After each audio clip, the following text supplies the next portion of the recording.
hello, my friends in the film fandom, wherever you may be, however you may be watching. Thank you for giving us just a little bit of your time. So, are you guys done talking about Will Smith yet? You guys done talking about the slap? No, it's a part of culture now. Because there's news, there's still some aftermath, and we're going to be talking about that a little bit today. Great. I mean, you can't help it. It's what it is. It's like you can't get away from it at this point. It's just always going to be there now. It's always going to be in the ethos. But I mean, now it's all about the fallout. So you can't really deny that. We're here to talk about that and a whole bunch of other stuff with me are my very wonderful co-hosts. The first of which being the Dowager Countess Lady Cora. How are you tonight, ma'am? I'm good. Work was not totally awful today. It's always a good day when work's not totally awful. It will be tomorrow, though, but today it wasn't. And that's what we're focusing on. Oh, calm before the storm. Happy to be here. Calm before the storm. Just enjoy the day while you had it. Indeed. And as always, joined by my hetero life mate, the man with the bigger pop collection than me. I have pop figure envy. My man Jeremy. What's up, brother? Well, sometimes it's not about the size, man. It's all about where you put them and whatnot. I don't know. This may be a dumb question, but what does OSR mean on your hoodie? That, so to speak, is actually movie related. That is the Ohio State Reformatory, the place otherwise known as the Shawshank Redemption Prison. Oh, okay. Which happens to be in the state me and Frank live in, so that's... Right. Yeah. No. I've lived here for so damn long, and that movie came out so long ago, you'd think I'd have been smart enough to go visit it by now. I don't know why I haven't made it up. Oh, yeah. I recommend it. I've been, I think, twice now. It's pretty cool to walk through. And there's been a lot more since, like, between the two times I went. Obviously, last time was, like, around my birthday. They've got a lot more stuff from the movie in there, like actual movie props, a lot more stuff put up on the walls, like in regards to that, little like TV clips of like interviews and stuff.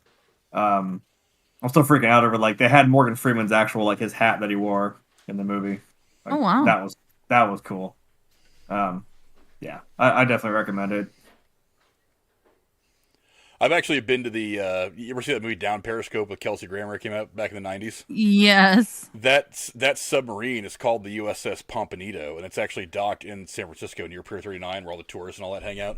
You can actually go take audio tours of that submarine. Of course. There's that submarine. There's another ship that's docked there now that I haven't been on. It's only been there for about the last 5 or 6 years. And I haven't been to San Francisco much. But you can actually take guided tours of these ships. It's pretty wild. And they have a bunch of props that are all lined up that were in Down Periscope and all that stuff. They're lined up on the walkway as you walk across the gangplank to go onto the sub. There's just like lined up right there along the piers, a bunch of movie props and stuff too. That's pretty wild. But yeah, I haven't been to the Shawshank prison. I don't know why. It's the same thing. You can do guided tours. There's like inmate confessions of people that were there when it was still an active prison. And what we did just did a self-guided, and they have these little like little audio wands, whatever. There's little plaques all over the place, and it's got a number above it. You just type that number into the thing, and you listen to it. And it's got a recording. It'll like tell you like, okay, so you're here right now. This is what's Mm-hmm. I think the one about the little the little like stage where they would do little like skits, that's one of the haunted places. Like there's some little boy that like just likes to run around in an area. I'm like, oh, that's cool. Some little ghost kid just running up on the stage and doing a little tap dance and running off. And yeah, and then the worst thing was we went into that room, the infamous room of there's no windows in that room, or just a chair in the center of it.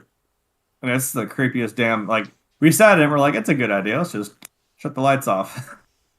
Yeah, you just feel a little cold going across the back of your neck. It's not okay. But yeah, sounds like a great date idea. That's what we did for my birthday.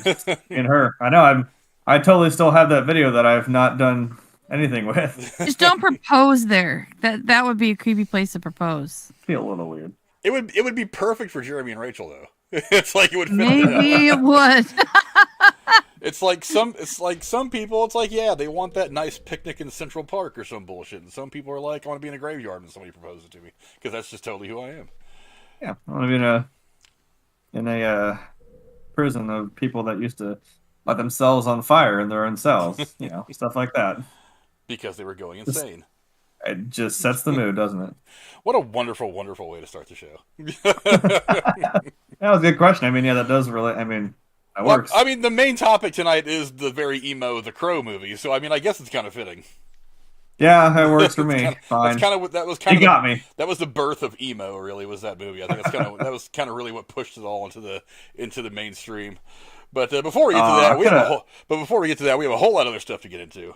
So, Lady Cora, what is the first topic we're going to be talking about tonight? The first topic is 1 month ahead of the release of Doctor Strange in the Multiverse of Madness. Marvel has dropped a new teaser for the highly anticipated sequel. The film, which picks up after the events of Spider-Man No Way Home, sees Doctor Strange deal with the ramifications of opening a rift in the multiverse while trying to help Tom Holland's Peter Parker. Many new scenes and pieces of dialogue give us a huge hint of how this story will play out. The sequel also stars Benedict Wong as Wong, Chiwetel, I'm going to chop this. Ejiofor as Baron Mordo. And Marvel newcomer, oh boy. Oschitl Gomez as America Chavez.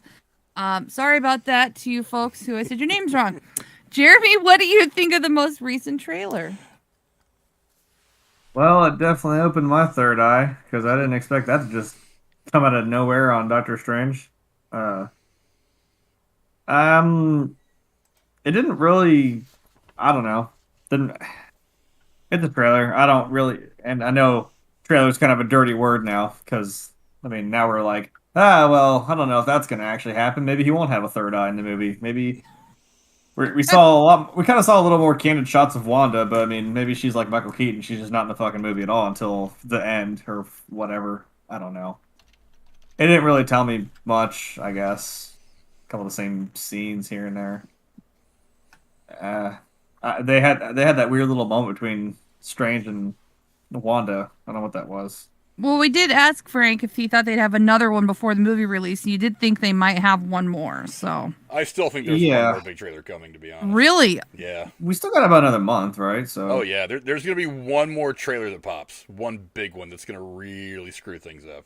It's really going to just freak people out, but yeah, this one, I mean, there's a lot to this one. It's, for one, you actually see Wanda's kids from WandaVision in this trailer.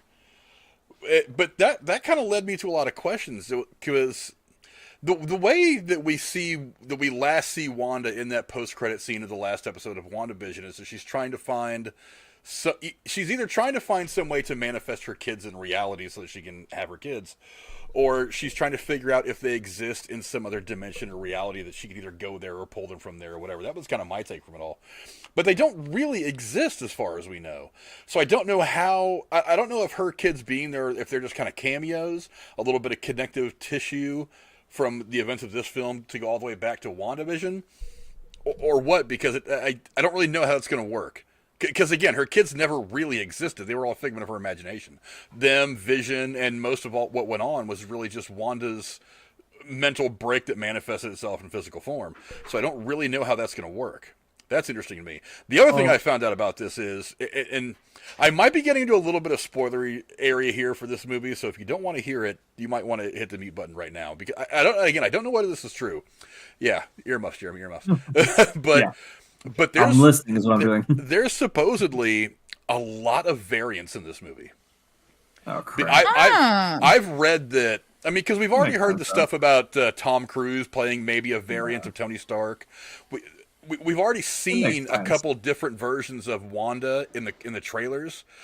But I've also heard that the Mordo we're getting in this movie is not the Mordo that we got at the end of the first Doctor Strange. It's actually a Mordo variant. That Mordo that was at the end of Doctor Strange, the first Doctor Strange movie, that walks away from Doctor Strange saying, me and you aren't cool anymore. We're going to take some time off, but then me and you are going to deal with your fucking up whatever you fucked up. That Mordo is actually not the Mordo we're getting in this movie. So they're kind of saving that Mordo for something we're getting else. an element of Loki here. Fantastic. It's probably going to have an impact. And I've heard that we're also going to be seeing some kind of a variant of the guy that was in Loki, the timekeeper guy. I think he's supposed to be in the one who remains. Yeah, the one who remains. Yeah, that guy. That we're supposed to be seeing like one of his variants because that guy's playing Kang the Conqueror. So there's this idea that we're going to see a little piece of Kang the Conqueror in this as well. So Sweet. I'm really curious now as to how wild this movie is going to be. I mean, we could again see one or all three of the Spider-Men in like a quick scene. We sounds like a flea market version of a Marvel movie. Booths everywhere. Well, you see, and this is my problem with multiverse stuff is that it kind of goes everywhere. It gets a little convoluted. Wow. It gets a little hard to follow at times.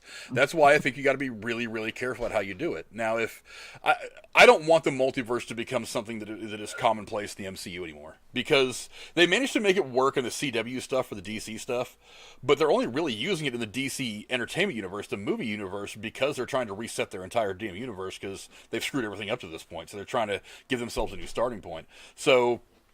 Isn't it too late for that at this point, though, because of the Loki series? No, like I said, it depends on how you use it. If it's something you use over the course of like 3 or 4 movies and it goes away, then maybe. As long as you make it short and a little bit smaller. But I don't want to see another 20-something movies of multiverse chaos. Like we had the Infinity Saga that went 20 movies or however many movies it went, 18 movies, and finalized with Spider-Man Far From Home. But I don't want to see 20 movies of the multiverse causing chaos, because that to me is just going to convolute everything. And that's one of the things I think DC is not doing right now. Having 2 or 3 different variations of Batman, a couple different variations of Joker. They're still talking about having 2 different variations of Superman. I don't want that. I think it's going to be confusing. I think you're going to end up splitting your own audience.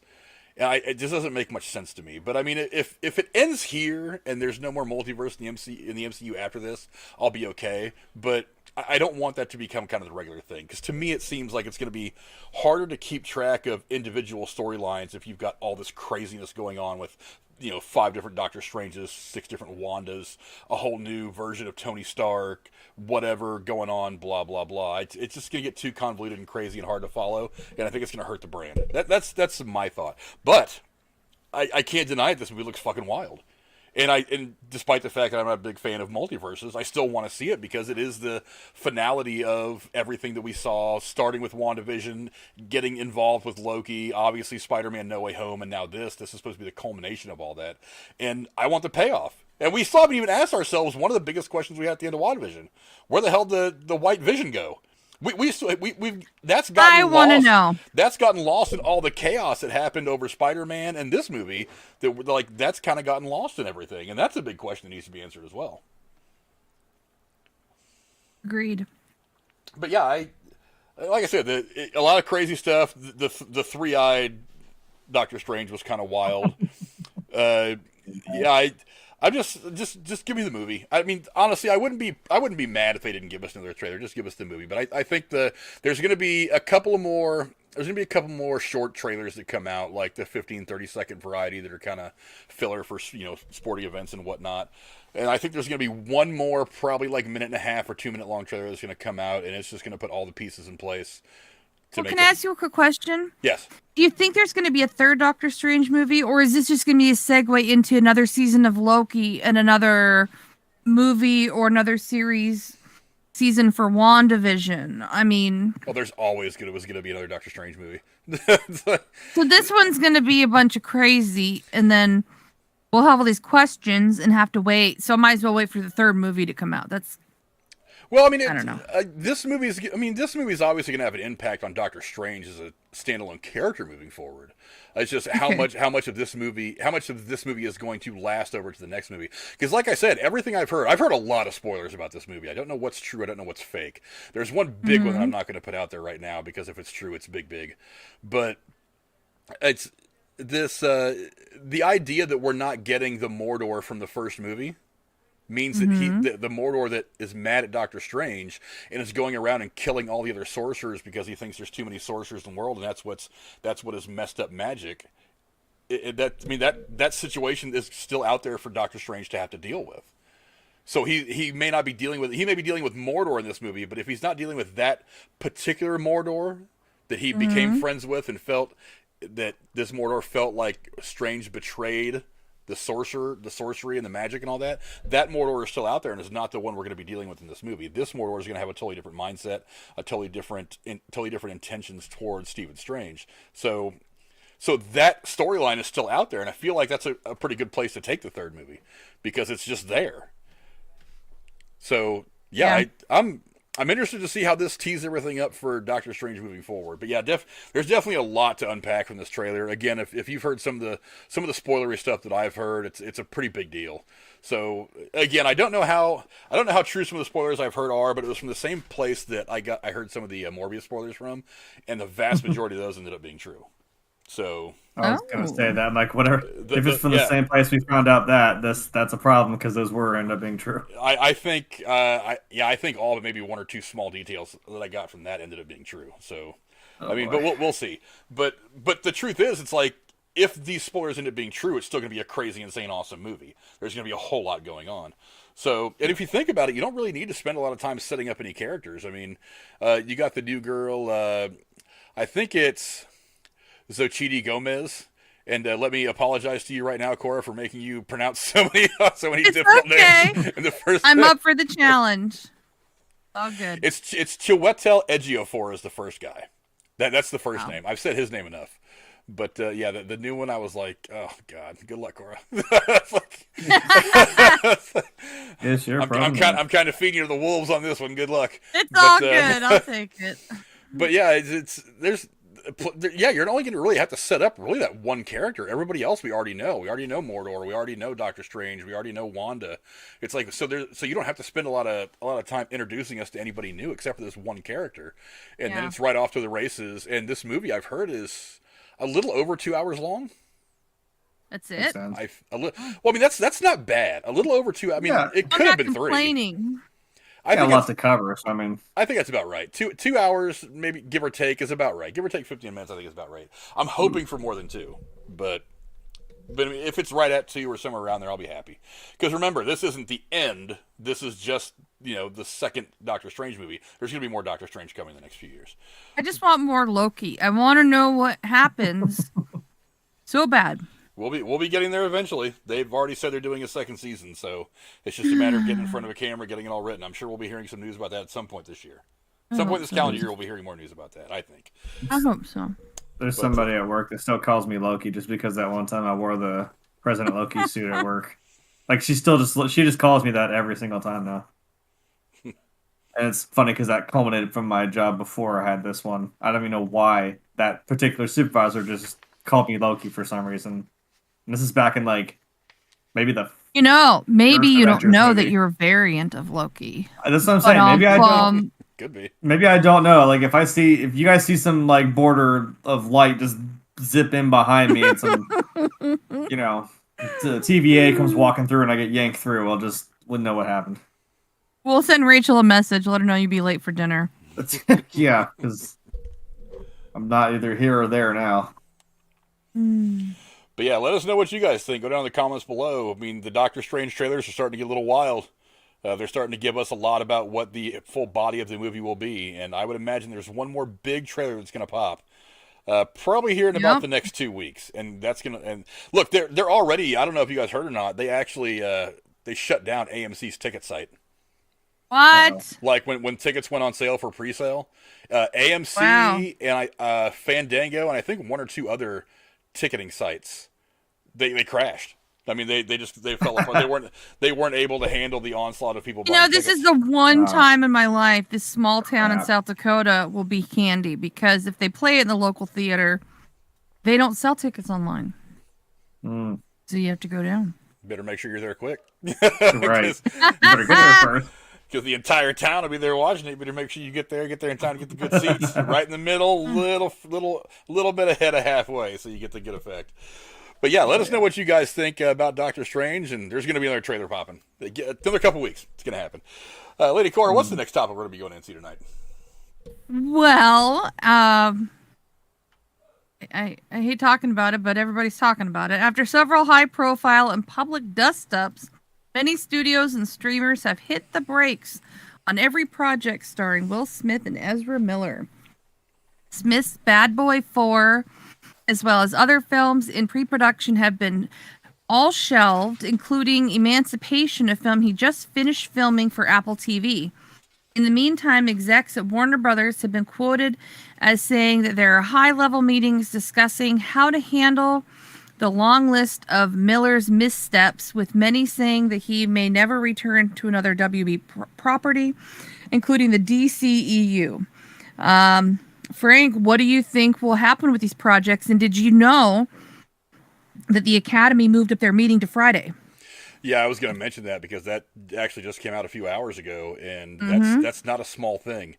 Now, what's going to happen is, I would imagine tomorrow what they're doing is they're voting on exactly how to handle this thing. They've got a couple of different options out there. They're ready to implement all of them. It's just a matter of which one they're going to do. So I would imagine that meeting tomorrow is going to be a vote, and probably within 12 to 24 hours of that, it's going to hit the press exactly what their punishment's going to be. So the only question... I hope they take his Oscar. I honestly, I still don't think that's a good idea. I still don't. I mean, because look, he played the role. He did a good job at it. I still don't like the idea of taking his Oscar. What I don't want to see is them do just a little bit. Because I was one of the people that was saying as soon as he resigned his Academy membership, that he was trying to preemptively say, okay, I'm doing this on my own, so you guys don't have to slap me on the wrist too hard. Yeah. No, you need to not just be slapped on the wrist. You need to have someone slap you right outside your damn head. You think he should be eligible for Oscars in the future? I don't. Well, the question is how far in the future. That's the part that gets me. No, because forever's a long time. Forever's a long time, and let's be absolutely honest here. There's not a whole lot of actors working right now. There's not a whole lot over the course of history of Hollywood that didn't, for some reason or another, deserve to be banned by the Academy. I mean, maybe so. There's all kinds. That's another reason why I don't think we should take the Oscar from him, because if you take his Oscar, then do you take the Oscars of all these several people throughout the history of Hollywood that after they won their Oscars got into some shit that was way worse than just making that would set a precedent. So that sets a very dangerous precedent. Now the Academy did set a bunch of rules for personal conduct after all the Me Too stuff started, Harvey Weinstein, things like that, and a couple people have been banished permanently from the Academy. Weinstein being one, not Werner Herzog, director. Who am I thinking of?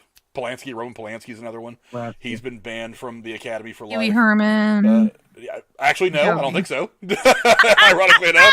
Ironically enough, probably not.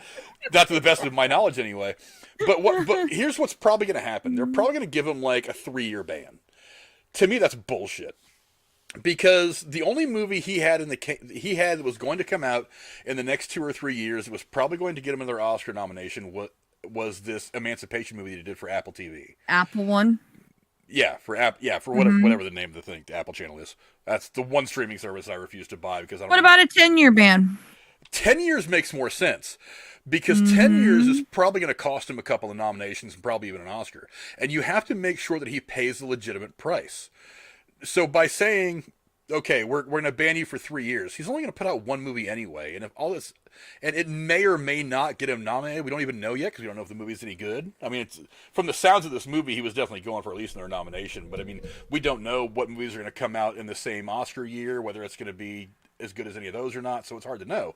But you're only really costing him like one opportunity to maybe win an Oscar. You need to ban him long enough to where you are absolutely going to lose 1 or 2 nominations and you are absolutely going to lose 1 Oscar. And don't let him come to the awards anymore. But you see, and that's the thing. It's like, even though he's not a member of the Academy right now, he can always be reinstated, which they're probably going to do at some point in the next 5 years anyway, which is stupid.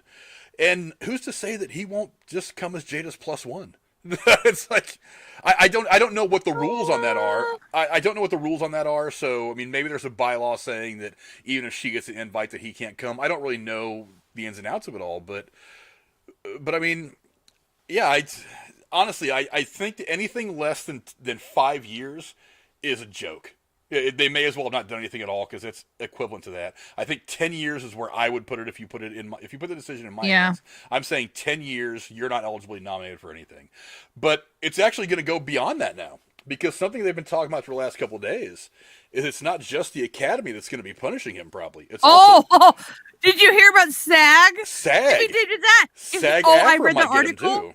He's fucked. Then he's not union and he can't fucking work. Yeah, that means that he may not be eligible to even be cast Get a in job. some of these projects.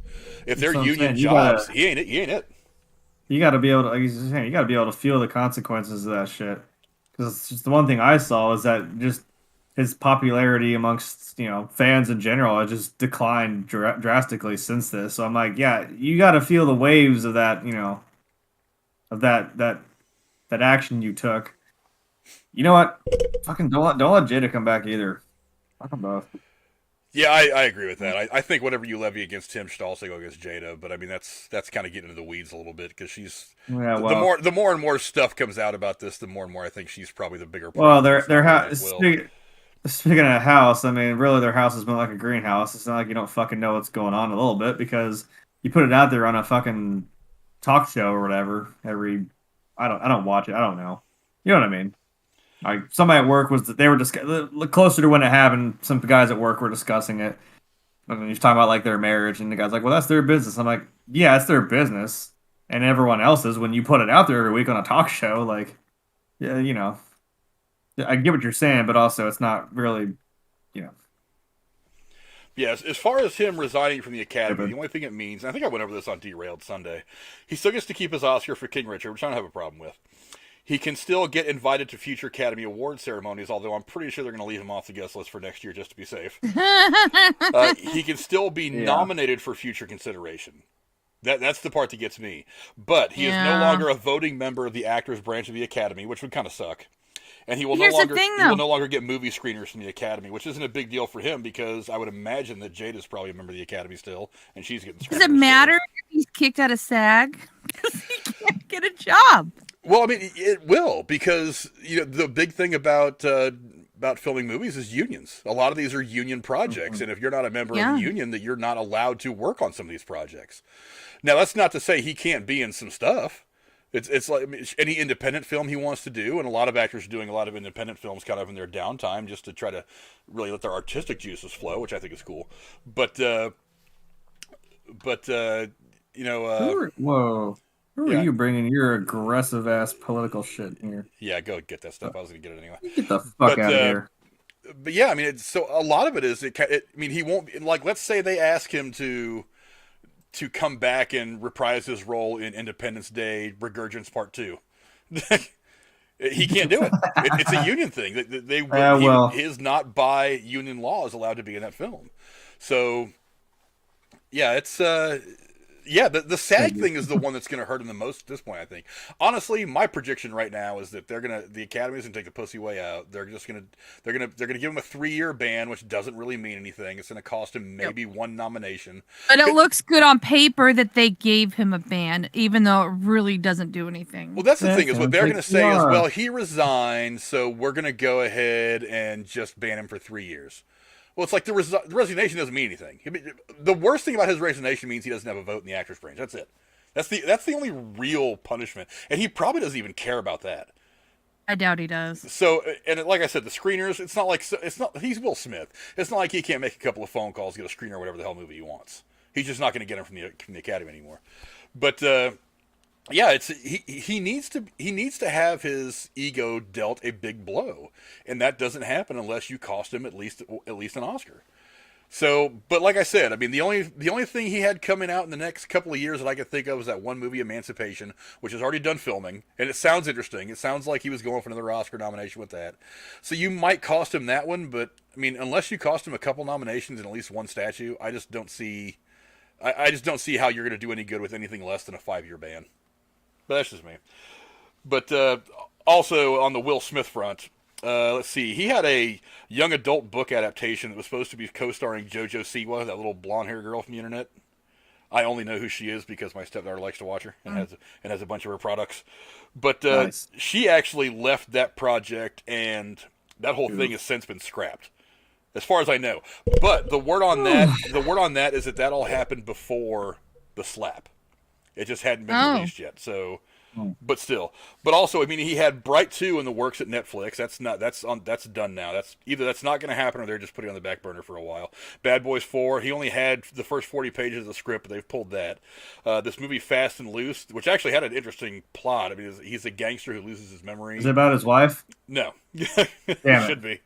The title kind of gave it away. I'm sorry. It should be. What do you have? The Council, which was some kind of a crime thriller. They were all put on hold, and then of course his movie, The Emancipation.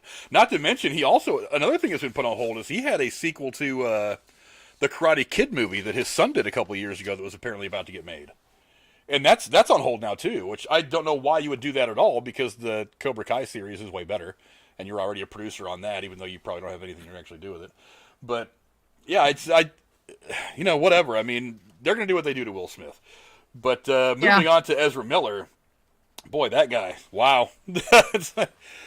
For one, here's the thing with Ezra Miller that I was thinking about earlier. It's not just a pattern of behavior. It's a pattern of it's an escalating pattern of violence. So it's like he starts out, you guys probably remember we talked about it, I don't know, was it a year or so ago, Jeremy? The whole choke slam of some girl at the bar in Norway that looked really odd. It was all caught on camera. You had that. And then you have some other crazy things he's done. And then he has this thing in Hawaii that happened the same day as that whole Oscar fiasco, where he gets into a fight with this girl who's singing karaoke. He almost starts a fight with a guy at the bar who came to her defense, and then he escalates it to something a lot different when he breaks into someone's room, steals their passport, wallet, and threatens to kill them. Okay, it's one thing. Extreme. It's one thing if he's just doing the same thing over and over again. That's just a pattern of behavior. But this is a pattern of escalation, which is very concerning to me, and it's actually going to cost him now. We've got 18 months until The Flash hits theaters, and right now Universal is apparently in high-level meetings. From what I've read about what to do about Ezra Miller. Now, here's why that's important. Because Ezra Miller's done a lot of stupid shit, and Warner Brothers has done absolutely nothing. Contrasting that is that Warner Brothers, I don't know if you guys have been watching the Flash TV series in the CW, the guy that played the Rubber Man on that series, they fired him like that day that they found out that he had put out some tweets that seemed to be glorifying violence against women. I don't remember exactly what the tweets were, but I just remember they didn't sound very good. They probably weren't the kind of things you want to put out in public. And they fired him on the spot. Like we're not going to kill your character, nothing. You're just going to disappear from the show. Johnny Depp, same thing. All the shit that he's been involved with the last couple of years. Speaking of, Monday, the trial starts and Court TV is going to air it live, if you're curious. Nice. Yeah, I mean, I'll keep track of whatever the news tells me. I'm going to watch it, so if you want to give you an update on Thursday. But, we'll hear about it, I'm sure, either way. I'm sure it's going to be all over the place. But you always have the more details. I'll just have whatever some person puts out on some sort of website. So it took them how long to deal with the Johnny Depp drama before they finally just cut him from the Fantastic Beasts stuff and recast his character with Mads Mikkelsen. Now they're kind of have to do it. So the question remains is, are they actually going to fire him? Not really. Are they actually? I think at this point they're going to. I think he's done. But I think when or how are they going to do it? So there's a couple of things that they can do here. Number one is nothing. That's the worst thing you can do. And there is an outside chance that they do that. It's because they've let this guy go for how long and they haven't even talked about it. They haven't released a statement saying we disagree with everything he said and done. This isn't indicative to what we want to be as a company. They haven't given it the Will Smith treatment. They haven't even given it that. They haven't said a damn thing, and that's freaking ridiculous to me. The other thing they could do is recast. Well, don't you know they're waiting for the meeting? You have to have the meeting, Frank. Well, I'm joking. Sometimes I don't need a meeting. Sometimes I'm like, oh, I'm sorry. You threatened to kill a woman. You threatened to kill a guy and his wife and steal her passport and wallet. You're fired. Sometimes I don't need to meet with anybody to discuss what happened. If it's pretty clear what happened, it happened. Yeah. The other thing they could do is recast the movie and reshoot the entire thing. That's not going to happen. No. And I wouldn't be against it if they did it. But it's not going to happen, for one, because this movie was supposed to come out literally 5 or 6 years ago. I think this movie was supposed to be on big screen. And it took them forever just to get it made. A million different directors, a million different writers. COVID. Well, before COVID, this thing was a train wreck. COVID didn't help, but COVID was not the biggest problem this movie faced. There was Ezra Miller at one point wanted to write a copy of a script just because of whatever, because he thinks he's special. You can do that. That's cost prohibitive. So that's not going to happen. But clearly, he thinks he's above the law and better than people to act this way. So, but you can't run away from this, kid. Maybe not above the law, just maybe that he thinks they're not going to do anything about it when I fuck up. Was he drunk in all these situations? Does he just need to He's been drunk. All of these situations have involved him being drunk. The And maybe situation. he should get his alcohol consumption under control. Something's not right. That's one thing, yeah. Your mom makes Like- a point in the chat, bipolar, yeah. no meds, question mark. I was gonna say that, like, there might be something wrong, like I said, upstairs, and obviously inhibiting yourself with alcohol is not helping the situation. And if you're unmedicated and also undiagnosed, unchecked, I'm like, Self-medicating rather than getting professional help. yeah, it's like that's a powder keg waiting to go off. So Yeah. man, it might just be time to actually, get your shit together. Seriously. Yeah, Warner Brothers definitely needs to look at this guy and be like, "Hey, bro, you need to at least go talk to somebody before you sit down and try to convince us to keep you around." That wouldn't hurt, I don't think. Do you think they're worried people won't go see the movie and boycott it if they release it with him in it? They don't have a choice but to release it now. They've put too much money and too much time into this. I would imagine that the total money they've actually put into this, including actual production delays and shit like that, is going to be well over $300 million. So they can't just eat that. I mean, they have to put this movie out there, even if all it makes is $300 or $400 million at the box office. Yeah, they're going to take a loss, but losing $100 million is better than losing $300 or $400 million. So you put it out there just to make whatever money you can off it. That's true, because not only are you losing, if you're redoing it, you have to pay the money to redo it on top of. That costs a lot of money to redo that shit. Yeah. Oh yeah, Yeah. Oh yeah. And to That's top a it good off, problem. there was all kinds of reports coming out that. What's the one I said? One insider says Miller had frequent meltdowns on the set of The Flash during production last year. While the insider stresses there was no yelling or violent outbursts, they described Miller as losing it. Quote, losing it. Ezra would get a thought in his head and say, "I don't know what I'm doing." The insider tells Rolling Stone. I don't even know what that means, but obviously he was a problem on the set of this film too. Now, the other thing they could do is fire him right now and hope like hell it all blows over by the time this movie hits the theaters in 18 months. That's smart, actually. I wouldn't. That With wouldn't all the bother me. Will Smith stuff, with all the stuff going on in Ukraine. I mean, there's enough stuff going across news headlines that I think it could blow over. I think it Except for probably what do would they too. do? What do they do with this guy? He's not going to be eligible for going out for promoting it, going on the red carpet, doing that thing where they have all the reporters come interview them. I forget what that's called. It's got a weird name. Yeah. Well, how are they going to market it without him? Because then everybody will go, well, where's so-and-so? I mean, it's almost going to be... We just did that with Johnny, right? We're all like, no, Mads Mikkelsen. Well, they have precedents for this in the DCEU, and that's Ben Affleck. Really? Oh, what happened there? Ben Affleck, a couple of years before it actually broke that he was leaving the role, even though he's actually coming back in this movie, ironically enough, they had pretty much come to the decision they were parting ways. Ben Affleck and DC and Warner Brothers were not getting along at all with the way that things were happening, their relationship.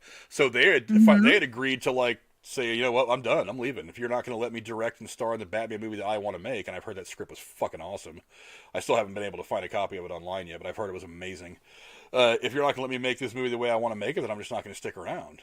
But a couple months after this, as they're doing press for Justice League, he's out there on stage at Comic-Con saying, yeah, I love Batman, I love working for Warner Brothers, I'm going to be around forever, I'm going to make this my signature role, knowing damn well that months ago they already cut ties. Because it's marketing. You want people to get excited to go see your movie. And then, of course, 5 minutes after the movie hits the theaters, after the first showing, starts rolling on the screen, that's when they're like, oh, yeah, Ben Affleck and Warner Brothers parted ways. We got you guys to buy all the tickets. Now we're going to give you guys the truth.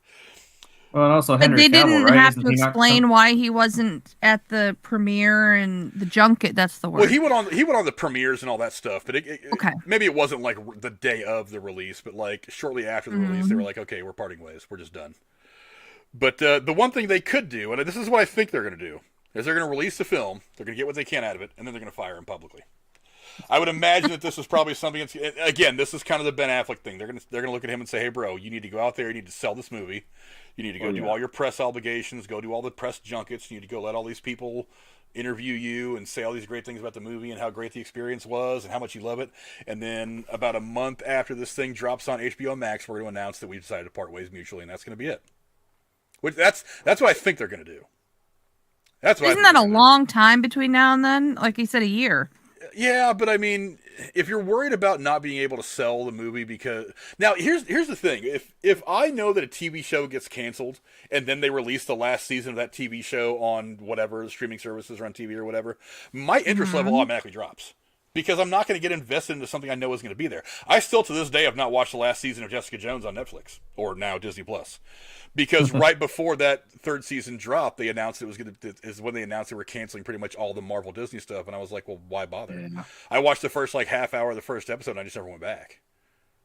I mean, honestly, the only reason I turned off was because my stepdaughter walked in the room, and that show can be a little adult sometimes. But I just never went back. I never went back. I still to this day, I've not watched the last season of Arrow. Once I knew that it was it, I was like, I was like, why am I still invested? I want to go watch the last season of Arrow because they actually got a final season. They got to plot their ending out and all that, and it was good. But it's like Jessica Jones. I was like, I mean, you announced that it's getting canceled like the week before you drop it. I was like, why do I want to run to it now? But so I mean, there's pros and cons about when you fire him and the effect on the movie. I personally think that firing him now. What if they put him in a year-long rehab facility? If they want to invest that time in him, that's okay. I mean, look, and then they have him do the promotions, I know you're joking, but I mean that makes sense. I mean, that's a possibility. I mean, and maybe you look at him and say, dude, we're going to come out and we're just going to say that you're entering rehab. We're going to do all the talking for you. We're going to say that you're entering rehab and that you're going to do what you got to do for the next 6-8 months. And then we're going to have a handler follow you around for all the press for Flash when we start running the heavy marketing for it. He's like, but you're going to have a handler with you. And if you fuck up just once, if you look cross-eyed at a glass of champagne, we're done with you. We're done. We're like, you've made us look really, really stupid. You've gone out there and acted like an absolute ass. I mean, you've put us in this position where we don't really know what to say about you because you're doing shit like stealing from people and threatening to kill them.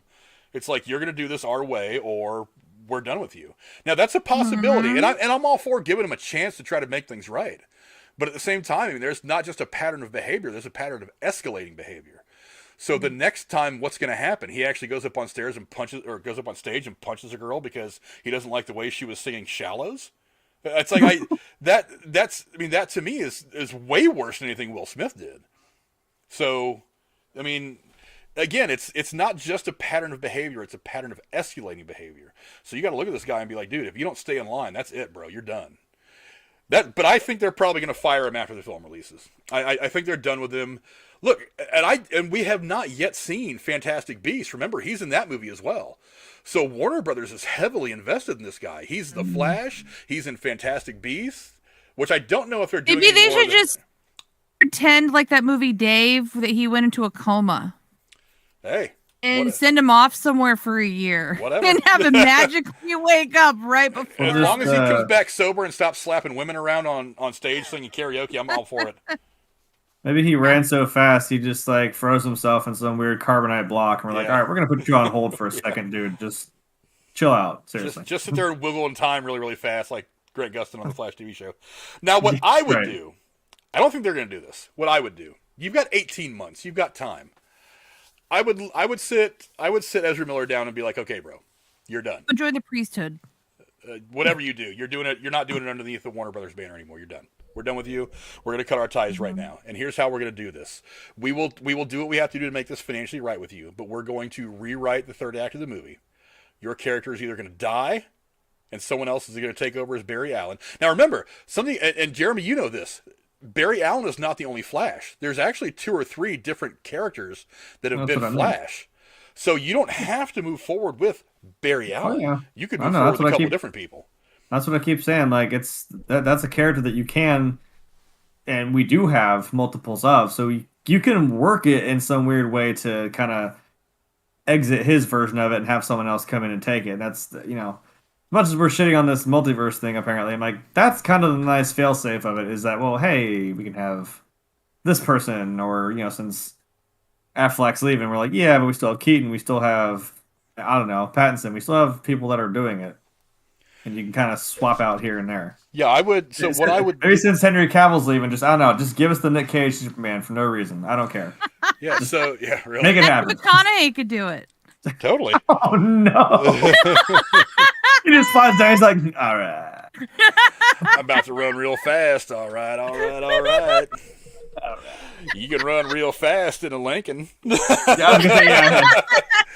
Oh boy! You're driving real fast in a Lincoln. All your cares just seem to float. Oh, I see the commercials now. He's gonna be like flying next to like a Lincoln or some. Oh god, dude. Oh, good God! You know what? That would be That fun. guy who played Urkel on that show Family Guy. Hey, I'd take him at this point. But what I would do is I would sit him down and be like, okay, we'll give you a couple extra bucks. We're gonna rewrite this movie. We're gonna reshoot the third act, at least the scenes that we need to get this done. And we're gonna either kill your character or we're gonna bring another variant There we Barry go. Allen. Play the variant card. But you I see, what love is this? But here's what this movie is supposed to do anyway. This movie is supposed to completely reset the DCEU.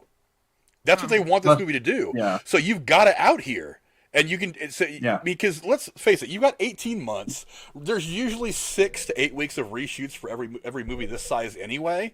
Why not take a couple extra weeks, spend a few extra $1 million, and say, okay, here's what we're gonna do. We're gonna go ahead and fire you. We want you to We want you to reshoot these scenes for us, so that we can have a clean break in the story. We'll give you an extra couple of $1 million for your trouble, but you're going away. We've had enough. We can't do this with you anymore. Now, this is if they don't want to take a chance and be like, okay, we'll pay for your rehab for 6 months. You stay in rehab until we're ready to start doing heavy working on the film. They Tend to do join the priesthood and then Whatever he come does. back. Yeah, go watch Uncle No. Stu and join the priesthood. You can go from being an asshole to being a priest. But it's like at this point you've got to do something, and you've already positioned yourself with this movie to kind of reset the entire universe anyway. Why not just recast? And at the end of the movie, like you it. have whoever you've got time. Go through some casting, and then cast your new guy, get him signed up. It shouldn't take long to shoot the 4 or 5 scenes that he would need to shoot for the movie anyway. Mm-hmm. Shoot his scenes in the movie. Bam, you've got it. Edit that into what you've got. Release that movie. When that movie comes out, Ezra Miller's out of here. New guy's in. You move forward. You don't have to bother like firing him and then recasting and then figure out how you're going to explain why he looks different or whether this Barry Allen died and you're giving him somebody else. You've already got it in the movie. You've already moved past all that shit. That's what I would do. They're not going to do that. They're not going to do that. You know why? Because it's smart. Because it makes perfect sense. Yeah, they should listen to you though. But I like another thing to keep in mind with Ezra Miller is that Warner Brothers is about to get bought. By who? They're getting bought by Discovery. So What? like the people that own HGTV, the Discovery Channel, and all that shit, and what is it? Not.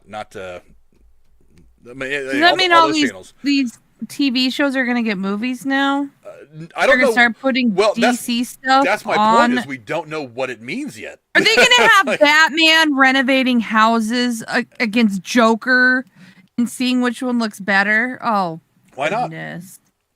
It's called. Who can make the best Batmobile and have a bunch of people? I No. don't know. Hey, whatever sells to the people that watch that kind of stuff. But yeah, I mean that's another thing about this is we have no idea how it's going to work out. That when they take over Warner Brothers, Warner Media. So that's something you've got to look at as well. But I mean, because they've already the head of Warner Brothers already resigned, and they've already got somebody else who's going to be taking over. Because I think that deal is finalized some point in the next week.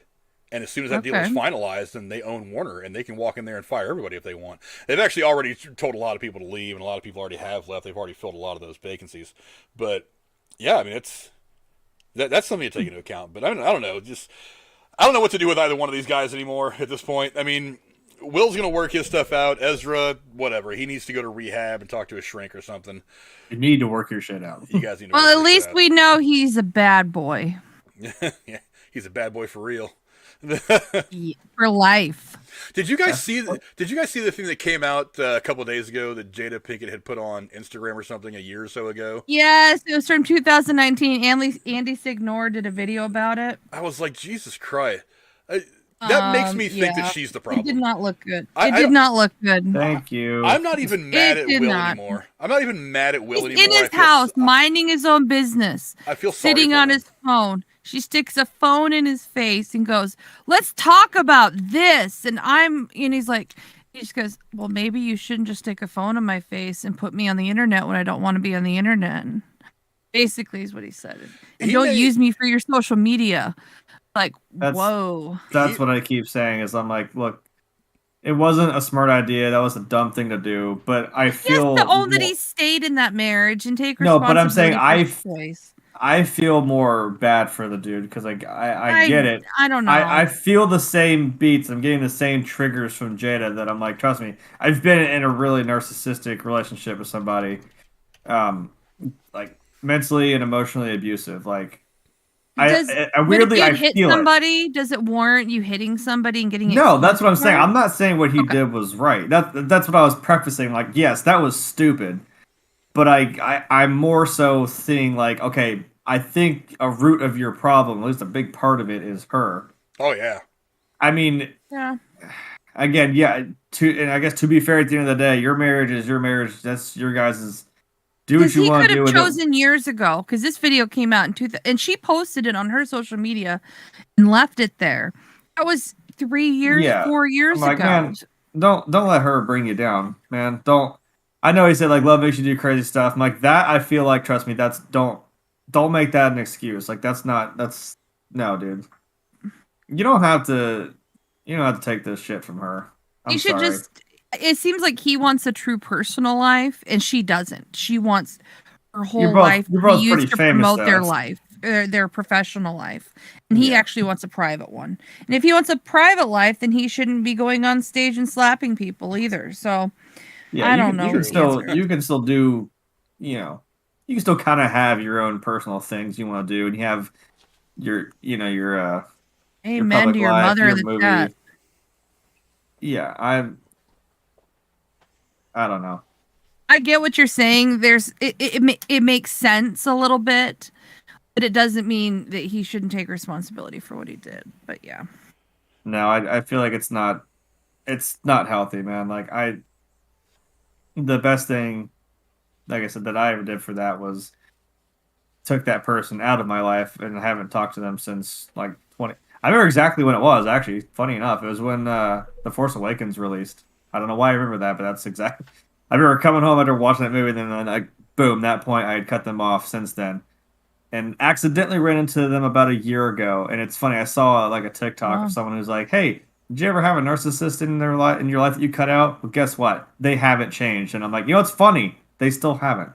Like I heard from mutual friends, and I'm like, That was 7 I years accidentally. ago. Yeah, I'm like, I accidentally ran into this Wow. person a year ago. I'm like, I don't know that. I don't know where you work. I didn't know that. And it wasn't a direct interaction. Mhm. But like I said, hearing from mutual people that are still friends with this person, I'm like, yeah, you still haven't changed, which is fucking hilarious. It was all my fault. I did that on purpose. I was just flaunting in front of you because I had Rachel with me too. And I'm like, no, the fuck we didn't. How could I have known that? That's It's what I been mean. 7 years. I think they should get Yeah. over it. Well, it's probably more so they realized, yeah, you may have actually realized you messed up, but anyway. See what I mean? I do get it. That's what I'm saying. That's what you need to get Yeah. away from. Like, and don't ever let anyone think that, like, I don't know if that's what's holding it back, because you don't ever realize, you don't think about it. You're like, God, after the fact, you're like, why did I do that? It doesn't seem to make any logical sense to you. But when you're in it, that doesn't click. Mhm. So and that's the thing. I'm like, don't hold on to that. Don't let anyone make you think that you're in the wrong or you're a bad person for cutting that out of your life. Like, that's keeping you safe. That's doing what's best for yourself. That's never a bad thing. Yep. Yeah. But Very good. Very wise My words. mom's yeah, she knows. I'm like, yeah, you know. And Rachel even backed it up. It was our first Valentine's Day. Yeah, we were just happy. She wanted to go to the bathroom. Rachel's had to go to the bathroom, so we had to walk there and happened to walk by where this person worked. And I'm like, how the fuck are we supposed to know that? Again, I haven't talked or seen you. The thing is, Christ. wouldn't this person think that this would have happened maybe in the prior 7 years? If you Well, were funny trying to en- flaunt something? Yeah, I'm like, I don't Why do would it you on. wait 7 years? I'm an asshole, but like, I don't do that. Okay. That's really planning it out, right? Yeah, I'm I'm like, gonna wait 7 years to get you. Yeah, that's Oh, a very boy. specific number. To be fair, we did accidentally run into them somewhere else, but like in a big public place. I didn't know they were there. Again, This has happened to me, Jeremy. My ex-husband and I, we just started dating a year in. And we went to, I think it was a Shania Twain concert. I don't remember. God, why? That was your first mistake. Well, anyway. Anyway, not important to the story. 2003. Okay, it's a long time ago. And so 2003 we're is a walking long into the time ago. stadium and we're trying to figure out, which entrance for the right section of seats you're in. So we're standing there amidst, like 20-some thousand people looking at our tickets, trying to see which entrance we're supposed to do. And I look up and he's like, you know how the oh shit face when you see somebody but they haven't seen you yet, and you're like, do I move or do I run? And he just froze, and she saw us. It was the ex he had before us who caused a ton of drama in his life. And I knew of her and knew the drama, and he goes, it's so and so. I'm like, what? Really? Of all places, we drive 100-some miles to go to a concert. We're in an arena with 20-some thousand people, but we never run into her in the small town you live in. Right. Like, come on. It's crazy. And she came over and she was nosy as fuck. Like, oh, who's this? And looked at me, and know who it is. It was just awkward as fuck. And I was just like, well, glad this was at the beginning so we could like have the concert to take our mind off it. But yeah, Rachel, on a special night, like a Valentine's Day or something, because that was our first concert together. Yeah, it was just kind of funny, really. Again, not in like a mean way. I was like, no, it was just kind of funny. I was like, well, did she actually interact with you, or did she just notice and you later found out? No. It was like I said, she was originally needed to go to the bathroom, so we went the closest place, which was a store we had to go into. It was at the mall. So we went upstairs and went down this hallway. And there's this like little business like kind of off this hallway. If you keep going, it goes right outside. Then like off right before that is some bathroom. So we had to go down, and there's somebody in the walkway in front of us too. There's like, I'm assuming someone's daughter and their mother who's in a wheelchair, and there's an employee helping them out. I didn't really look up, and then I looked and I realized, oh my fucking god, whoa! And we didn't say anything. We just kept walking. I was like, oh. Well, that's who that was. Okay. Thing. I'm like, now we still have to go back. That's the other problem. Is like we have to go back now because the only other way is outside. And I did not directly interact with this person. I had to glance again just to be sure, and I'm like, oh, I just kind of went like, yep, that was her. We kept going, but like there was a whole. I found out, like I said, through mutual friends that. Put this whole thing out on Facebook like a fucking 7th grader would, like with the maturity of it. Like, oh, this is. I'm so glad I did not. Wow, Facebook is fun, huh? Yeah, I was like, really? It's fucking fuck you. And like Rachel said, we did. That was so cute. Yeah, fuck you. That was fantastic. Look, man, I've seen the memes like, the best revenge is living your best life without this person, and that's just what I'm doing. Like Rachel said, like with your story, it's like, I know she said if you ran into her a little bit before that at Kings Island, which, I mean, a lot of people know what that is. That's the thing. That is a pretty popular place, but it's fairly big. There's a lot of people there, and especially for what we were there for, there was a lot of people, and we didn't realize, and that's the same thing. My friend that went with us had that oh shit moment. He saw them too. And the messed up thing is, I'm like, we're in a crowd of people, like in a line, and he's freaking out. He's like, dude, there she is. She's right there. She's right there. I'm like, where? She's like, I don't want to look. I'm like, you're making me more. Dude, just say it for fuck. And he wouldn't do it. I'm like, where? So, because now I'm looking around like this, like obviously, like a fucking idiot. Like, and then he finally was like, right there. I'm like, oh, okay, well, that sucks. That's all right. Poor Frank. We're just making this. I'm sorry. Yeah. No, don't be sorry. It's fun. Like, this is the therapy session. We have Jerry Springer out here in a second. Nah. Do you know what you need to carry around? You need to carry around mask like the one behind Frank and just keep it in Rachel's purse. So next time you see her, you guys can each put it on, and she can't recognize you. I mean, I don't know. She might know it's. I don't know. She knows what I look like. She knows what Rachel looks like now, I guess.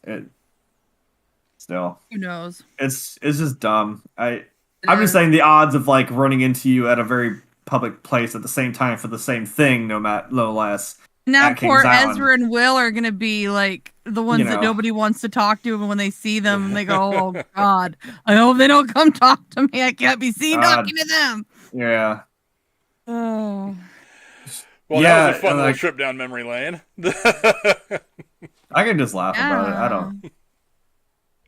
Oh, Rachel just kept staring at you. Oh, that reminds me. I'm gonna tell you a funny random. That was the first time that we actually ran into them. So that, to be fair. Well, I watch true crime stuff, and I was watching a trial. This one lady out of Portland, actually, she killed her husband and tried to get away with it, and she's now on trial. And it's a small courtroom, and evidently the way the courtroom set up, the defense table is like 4 feet from the witness stand. Oh, Jesus. And she's sitting herself, the defendant, so she's like as close as she can get to the witness stand. I don't know why her lawyers are letting her, but they are. She's spending the whole trial because a reporter guy is there and he was being interviewed on court TV. She stares at the witnesses and all the reporters as if she's trying to like suck their soul out the whole time. And I guess she's making everybody uncomfortable in the courtroom. Yeah, I hate people who stare. With that crazy like. She stares at the jurors too. It's like creepy as fuck. That's what's funny is we have a there's a supervisor we make fun of at work for because I swear to Christ, he never blinks and he fucking stares at. Like, I get making eye contact in a conversation, but like he just stares at you, just dead on stares at you like this when you talk, and he gets like this close to your fucking face every time, and I'm like, dude, take a few steps back and blink. I'm gonna start hearing Ben's time for a commercial. Excuse. Like, clear your eyes. You should go cough, cough. I might have COVID. Maybe he'll step back. I don't know. No, then they won't let you work. Shit.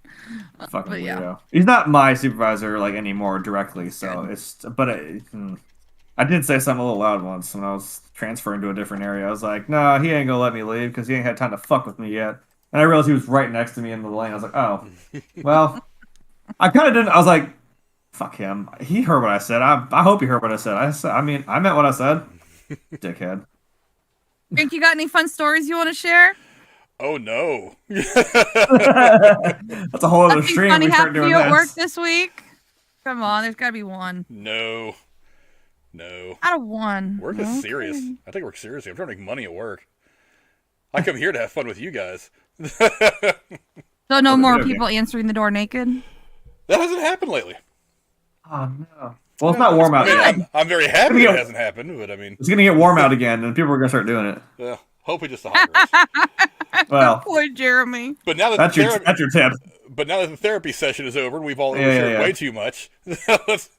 Let's move on to what we have next. I didn't say names. Let's move on to what we have next. But before we do that, I want to remind you guys we do have a Patreon. And if you want to support us for just $5 a month, you'll get a chance to win $25 a month in free movie tickets that we give away roughly around the middle of every month. I think next week is going to be the next giveaway. So if you get a chance to support us on the Patreon, at the link in the description below, you will be entered next week to win $25 in movie tickets to the theater of your choice. And in reality, I just, send $25 to you on PayPal. You spend it on whatever you want. But the idea for this is to get you guys going back to the movie theater. The last couple of years has been very, very difficult for everybody who works at the theaters. Not the production companies, but the people that work at the concession stand, the box office, things like that. Those are the people that have really, really badly been affected by the pandemic over the last couple of years. And now that we have a full slate of movies coming out, we're getting closer and closer every day to the end of this pandemic stuff. We'll be able to go back out and enjoy all the great movies that got us here talking about these things in the first place. So, including Doctor Strange coming up. Doctor Strange coming up. Yeah, now would be a perfect time to win $25 in free movie tickets. Doctor Strange is coming up. We've got a bunch of movies coming out that a lot of people are going to want to go see. So get a chance for us. We may be paying for your movie tickets. Go ahead and hook up on the Patreon. Also, don't forget that Night Watch Zone just put out a Patreon as well. I actually went and jumped on his today. Did he? Yes, he did. Awesome. Yeah. And awesome. I actually just went and jumped on his today. Go support him as well. I don't have his link on me right now. But if you go check out his link in the description, or you can. I'm sure he's probably got it in there somewhere. You can reach out to him. I just hooked up on it today, and he's got a lot of really great extra content coming out, a lot of Q&As and stuff like that he's planning on doing. So there's going to be a lot of cool stuff that you can do with him. But we do have to get back to our main stories now that we're done with the whole Dr. Ruth. I'm good. all that other got stuff. It out. So let's get to our next story. What is that, Lady Cora? Speaking of little ladies with white hair, Estelle Harris, who hollered her way into TV history as George Costanza's short-fused mother on Seinfeld, voiced Mrs. Potato Head in the Toy Story franchise, has died. She was 93, and Casey Isra did not predict her death. Harris would go on to appear in dozens more episodes of the show about nothing. She seethed over snubbed paella, screeched about George's hanky-panky in the parental bed, and laid out the spread for screen husband Frank's idiosyncratic holiday festivus. Fucking cool, by the way. Jeremy, did you watch Seinfeld? Not particularly. So, are you familiar with her as George's mom? Yeah. And wasn't she fantastic? Yeah, no, she's fantastic. Like anyway, it wasn't what the hell's his name? Jerry Stiller? Didn't he play the? Yeah, he played the dad. The dad. Yeah. So I don't think husband. I don't think Yeah. very many women could have really been opposite him in that. It works. I mean, I remember that where he's like, "You were having sex on our bed." Like, yeah, like, yeah. And she was, and I swear she had a crush on Kramer. She was always like, "Oh, Kramer," I mean, petting on him and stuff. Cosmo Kramer, the yes man. I mean, how do you not? Mhm. He seems like a fun guy. It's yeah, and obviously something more so that I watch obviously would be Toy Story. So I didn't know she had done the role until 'cause I only saw the first movie, but yeah, I didn't know she had done Miss Potato Head. But I looked at her acting history. Seems like she's most well known for the role on Seinfeld, but she has quite the resume. She's been on. She was even in an episode of Star Trek, so she's cool in my book. Nice. Yeah, how lucky can you be to be a part of two amazing franchises? Now, I myself was not overwhelmed by Seinfeld. There's some funny episodes and funny moments, but I didn't think that show was everything everybody else ended thought it was. terribly. I've heard that. I've never saw the last episode. I also think Friends is way overrated, although it's got some funny episodes and it makes me watch it on a regular basis. No, I will fight you on that. Friends was a mixed bag. But I mean, it's funny. Toy Story 2 age well. Yeah, Toy Story 2 is where she joined that franchise as the that's why as the voice for Mrs. Potato Head. She was also there wasn't a Mrs. Potato Head in the first one. Not the first one. No. They got her for Christmas at the end of the movie. They were like, "I'm Mrs. Potato Head," and he's like, "Oh, crap." That's right. I forgot. I only saw it once, so. Yeah. But she was also in the Sweet Life of Zach and Cody on the Disney Channel for a while as well after Seinfeld ended its run. But I stumbled across her last night. I was watching because they've got Night Court on IMDb TV free with ads on Amazon Prime. And really? So I gotta find that. I've been wanting to watch. I've been watching that because I've been bitching for at least the last year and a half or 2 years by not having Night Court. How do you watch that? Is it on an app or on a website? I actually watch it through Amazon Prime. So I just go on Prime and I just look for Night Court, and there's a little thing on there that says free with ads through IMDb TV. So I mean, it's no worse than watching it on TV. There's like a 80-second long ad break, like where there would usually be ads in the TV. So it's not so terrible. But she actually popped up as the prostitute Easy Mary. She's kind of a reoccurring character on the show. And she actually has kind of a significant arc in one of the episodes because when Marky Post's character first joins the show, her dad is there as well, and he goes to go out to dinner with some girl and ends up getting arrested and brought in front of them at court for soliciting a prostitute.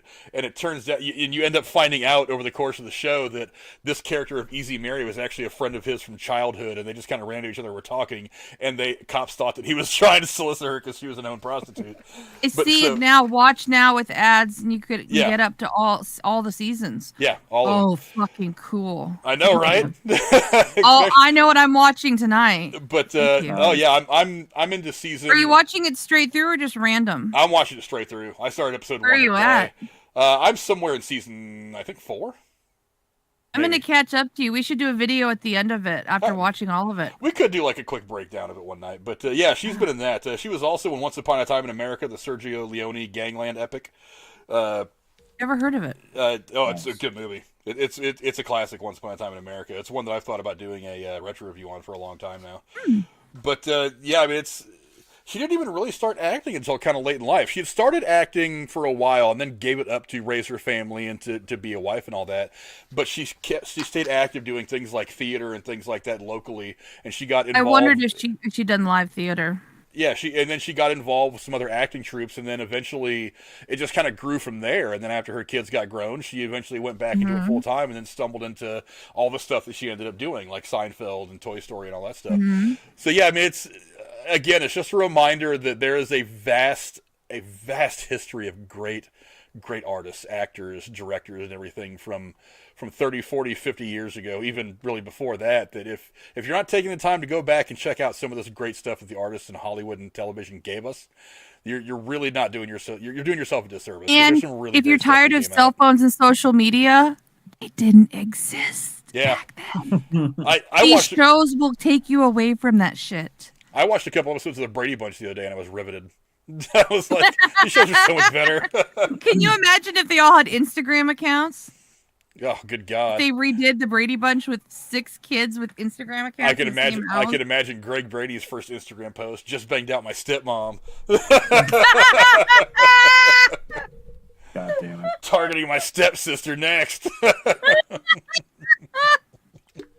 at Jeremy's face. He's like, I'm Well, the no, one in 'cause- this conversation. Well, no, I guess because it's I don't know. It seems like it's a weird fandom to be a part of because it's like I like Friends. That's something. As many times as Rachel's watched Futurama, I've probably watched Friends that many times. I've watched it 4 or 5 times, like just all the way through. And I'm like, there's a fun like it's something that's kind of like Facebook before it came out because I don't even think the show ended like 2004. That's probably about right when it happened. But it was like a year or two before that they were like, ha ha ha, we're gonna make Joey something and we're gonna make him gay, ha ha, or somebody, or Ross. It was somebody. Mm-hmm. I was like, ha, get it, because that wasn't a thing, and now it's like, haha, we have these things of internet profiles that we can mess with. There were MSN and Yahoo like chat and IRC and chat worlds and stuff. So yeah, and I love like Chandler had got this laptop, and it's like a ridiculous. I mean, you know, he was like a business guy, but he had like this ridiculous laptop. It's like this thick all the way around. And he just goes like, "Hey, does anybody want to play Doom?" I'm like, "Oh my god, that game had just come out!" He was so excited about it. I was like, "Anybody want to play Doom?" Oh no! Hurts. I mean, I will admit one of the funniest things I don't know why I laugh at it. And like Chandler had just left. Chandler left like Monica's apartment. He shuts the door. You just hear him outside. He's like, "Yes!" And they're like, he opens the door. He's like, "Sorry, pizza coupons in the mail." Sorry. And then goes back. I'm like, right. Just got him in his newspaper. He had pizza coupons. And he was so excited about it. hey, if you eat pizza often enough, I guess you would be happy about coupons, right? Yeah, I live in New York City. I'd be glad to have a pizza. Jeez, a coupon for it. Even I'm in the obsessed with mid-90s. watching a channel on YouTube where a guy tours.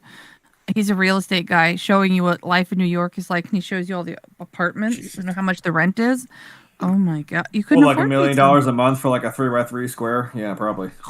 It's crazy. There was a chick that I was watching, is like a New York YouTuber, that when me and Jennifer were trying to play on our trip to Manhattan that we were supposed to take, you know, when you know, somebody called World in Wuhan was- and the whole thing went to hell. All right. There was this chick I was watching, I forget her name, just like of stuff to do in Manhattan and all that. I thought that channel was pretty fun to watch. Nice. But now I just watch the live feed of Times Square whenever I want to just watch. I do that too with the red chairs and the street reformers sometimes, and and then when there's a bunch of cops, you watch it trying to figure out why are all the cops there, what's happening. And during COVID, when the Disney store was all boarded up, and Yep. Yeah. But yeah, rest in peace to Estelle Harris, and thank you for all the great artistry you shared with us over the years. Again, go back and watch some of her stuff, especially Once Upon a Time in America. That's a damn good movie. It's got the young De Niro. I'm gonna look that up. I'm gonna see if I It's a can. good. If you're into like the mobster gangster stuff, it's like that, but it's a bit Once of a different upon a spin. time. Once Upon a Time in America. It's America. an interesting movie. I haven't seen it in a lot of years. And I want to go back and 84. watch it. Yeah. Fuck, I was only 3 years old, Frank. Yeah, it's a good I movie. was I haven't not. watched it in years. I don't think I've watched it since probably the early '90s. But I remember it being a pretty dense movie, pretty poignant, a lot of great dialogue, a lot of great actors in the movie as well. But It looks like it. yeah, go check out everything Estelle Harris. Go back and watch James Seinfeld Woods from is in episode it. 1 on. Elizabeth McGovern. Yeah. Jeez, yeah. Yes, Wow. I'm watching that shit. yeah. Lady Cora is in it. Nice. You're welcome. Moving on, and what is our next topic we're going to be talking about tonight? Well, Actually, you know what? think I lied. Hold on one second.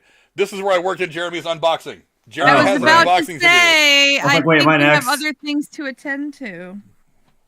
Well, that gives you time to set up the next thing. Oh, it's all set up. Well, look, I can just be like, here you go, next. Well, not with one hand. It's a big. I mentioned this was gonna be a bigger. Assuming we're segueing into me now. This was Sizes gonna and be everything, right? What? Said that you thought it'd be bigger, sizes and everything. Well, no, I knew it was gonna. I knew this was gonna be a bigger unboxing. Kind of like I think the first one we did right was the. It kind of well maybe not in the frame, but you can kind of see it. The Falcon's right here behind me. Mm-hmm. So I know most of my stuff's been just little things, pop figures and of the like. But this time I was kind of excited that this got finished, and then literally this was the next. I mean, on the show, and it's the next big thing. It's a bigger unboxing, so it's not a pop figure. So yes, I will be. Well, I'm not going to open the actual thing, but I will eventually. I don't know what to do with this paper. What's paper? Woohoo! I love paper. That was it. Next. So. My dog loves to shred that stuff.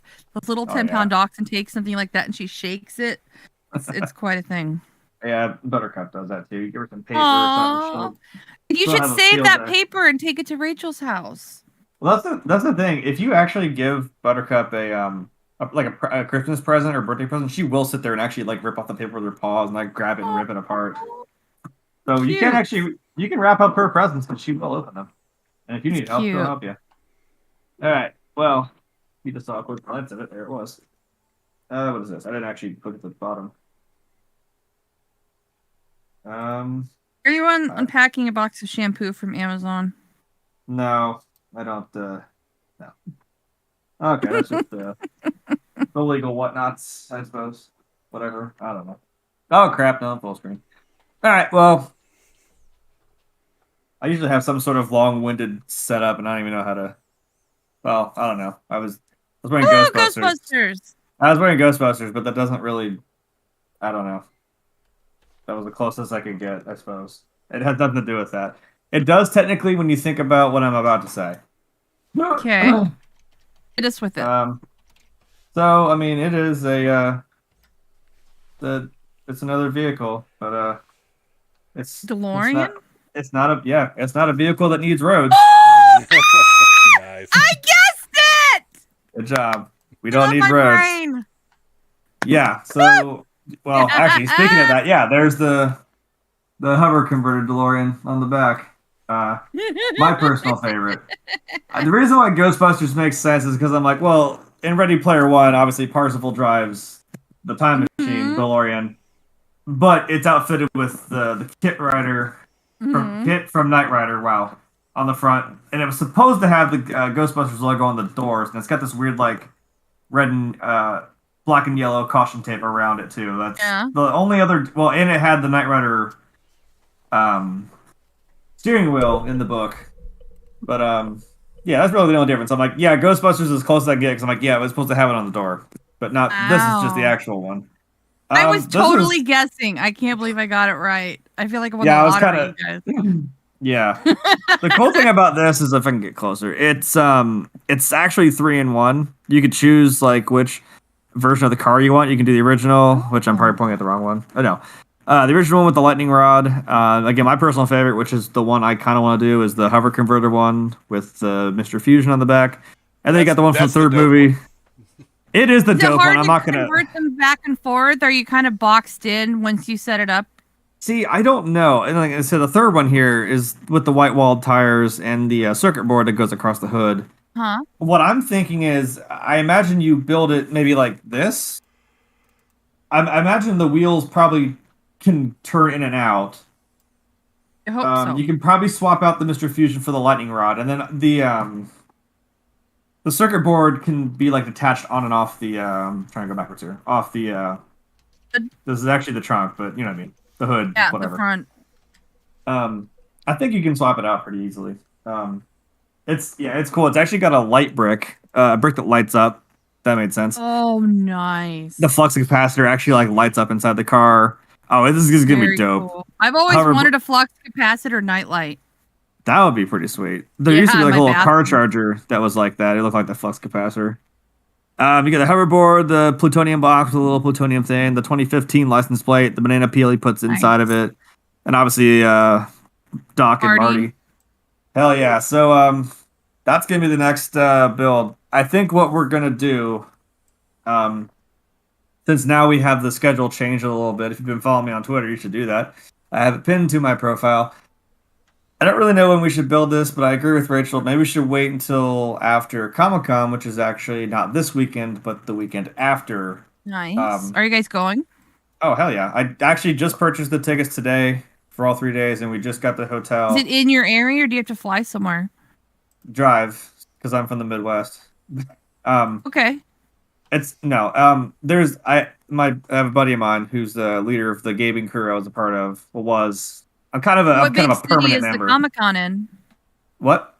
The big city is the Comic-Con in? It's over in Indiana. So, Oh, okay. like I said, I have a buddy that lives in Indiana. I was gonna stay with him. It's not too far from the con, so I'm like, well, we'll stay there and just back and forth. Mhm. So Nice. Are you be taking looking for- Buttercup? no.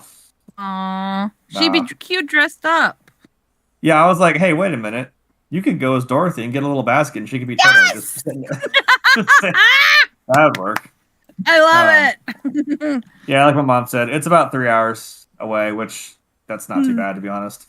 We're gonna do some stuff for that, so I don't want to be like, I enjoyed filming the prison, but I'm like, I don't want to be trying to film at Comic-Con too. I don't know. We'll take plenty of pictures, and I'm sure we'll bring her on the show. And we'll talk about it. We've got our cosplays together. We're getting ready, so we'll probably do this after that.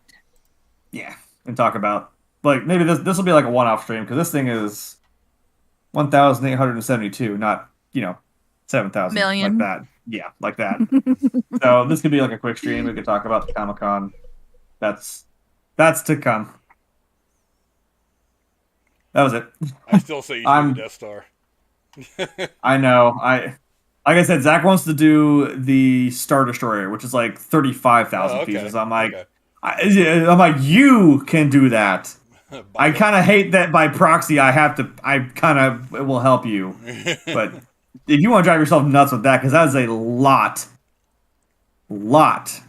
of the same gray piece. Like it's all one color. You know what the Star Destroyers look like? It's all the same gray one color. I'm like, this was nice because this has some other colors in it. This has the gray, dark grays, the reds, the tans. The Falcon has some little intricacies to it, but I'm like, no, man. If you want to drive yourself nuts with that, I love you go the ahead. DeLorean. I love it. I was trying to win one. They had one that they revamped.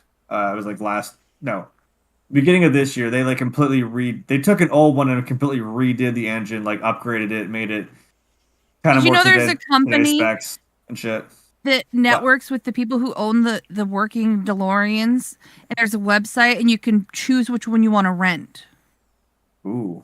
You can rent one of the DeLoreans, and there's at least 7 of them to choose from. And they deliver it to where you live, and you get to drive it for a while. Unless it's the same, because there's a company actually in Ohio. I think it's in Columbus that it's like, I think it's called Ohio Time Machine Rental, and they have I think they at least had the original and then the hover converted car. And it's funny. They actually did go to the same Comic-Con I went to. That's what I have it. I'll put it out somewhere if I find it. I remember to do it. One of my favorite pictures of myself from Comic-Con is I went as you can see right behind me. I went as Parzival, and I talked to them on Facebook, and it was the same guy that was there with the car. He's like, "Oh, are you the guy?" I'm like, "Yeah." He's like, "Dude, I have to. Even if you weren't going to, I have to take your picture with this car. It works." I'm like, "Yeah." So one of my favorite pictures is I'm like standing like this with my arms folded like up against the car, and I've got the hoverboard like up against my knee, and I'm standing up against the hover converted car. It's like kind of off on the wheels are in. It's kind of off on a thing. Look at it, like it's flying. It's one of my favorite pictures that I've had, and it was cool. And they do that like they were there promoting it. Like they let you rent a time machine for like your events, your parties, whatever. It's really cool. Yeah, I'm glad I got this now because like it like sold out and like in stores. That's how you propose. You rent a DeLorean. Where we're going, we don't need roads. She's really pushing this whole proposal thing on you right now. Well, I did say there was a horrible way to propose, so I was trying to, end it on a neutral note, saying there is a good way to do it. So. Not in a creepy room in a fake old prison thing where you're scared. It's a real prison. Well, it's not used anymore. Yeah, it's not operational anymore. Yeah, I know. I don't know. It's like Alcatraz. It's a tourist trap now. Well, you still couldn't pay me to go there because it's an island. What if you get stuck on the island? What if for some reason a storm or a power outage? Where are you going to sleep? Well, they got plenty of beds. Yeah. You're pretty well sheltered. It's the most secure place. Yeah. Hell yeah. When the zombie apocalypse happens, let me guess, that's where all the rich and famous and powerful are going to go hide, right? Leave them there. Fuck them. Well, they're going to have to go there because they're going to need to be bait for the zombies while I get away. I'm saying you guys can go chill out over there. That's fine. I don't know what we're talking about. Rachel said something would be cute. And Mom's talking about more than 8 to 10. What? Not on a holiday or birthday. Talking about proposals, I think. Not on a holiday or a birthday. Not that I haven't thought about it, but I already have something in mind. Maybe totally not. So leave me alone. Okay, now you have to leave him alone, Cora. Now you can't spoil anything. I know. You gotta let him talk. No, I wouldn't do it in the Shawshank prison. I mean, as cool as it would be to have a freaking DeLorean, but Yeah.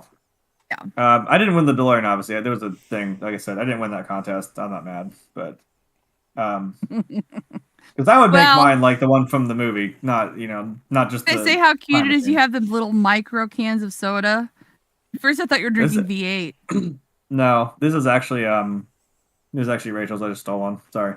Ew. I don't know what these are. It's called Starlight. I don't know what that's supposed to. It's space flavor, whatever the hell space is supposed to taste like. I don't. Whatever. What? I know. I don't know. It is.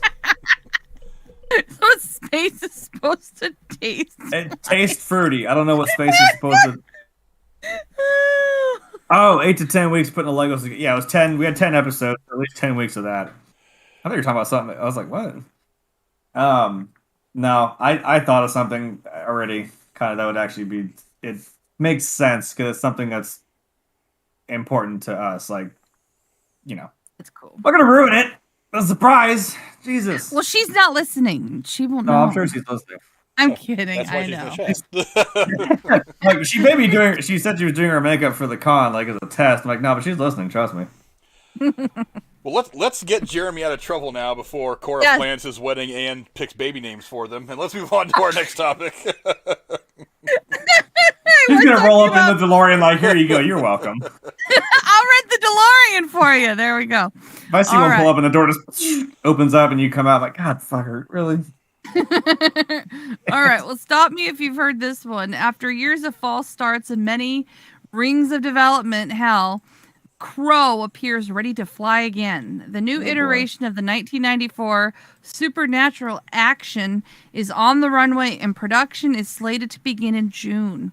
Skarsgard, who played Pennywise the Clown in the It horror movies, will star in the reboot of the supernatural revenge thriller that will be directed by Rupert Sanders, best known for helming Snow White and the Huntsman and Ghost in the Shell. Frank, do you think this is finally the project that returns Eric Draven to the big screen?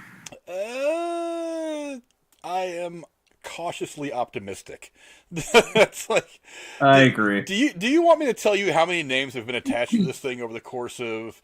Let's see. When did the first real talk about the sequels about a reboot / sequel to the original with Brandon Lee started right around the year 2000. Here's some of the names that have been attached to this thing since then. I'm going to see if I can do this in one breath. Are you ready? Go.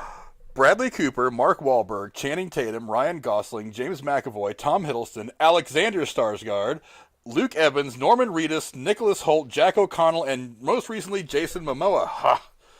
I actually talked myself into a little bit of a scratchy throat right there. Those are the names that I could think of off the top of my head that have been attached to this thing over the last 10 or 15 years. Norman Reedus would be pretty wild, actually. Yeah, I'm not saying that a couple of those names wouldn't be kind of interesting. I mean, and obviously another name that jumps out there is Alexander Skarsgård, who is Bill Skarsgård's brother. But Jason Momoa, I don't think would have fitted at all. But I mean, look, it's gotten to the point where it's like. I'm thinking about this movie like I think about the new Indiana Jones movie that's getting ready to come out.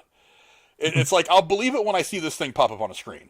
It's like, because like even with the Indiana Jones movie, it's like I see the set pitch. We've talked about some of the set pictures. We've talked about the filming of this Indiana Jones movie, but is it really coming? It's like I'm sure that movie is going to hit the big screens when I'm sitting in front of the screen and watching the opening credits of that movie.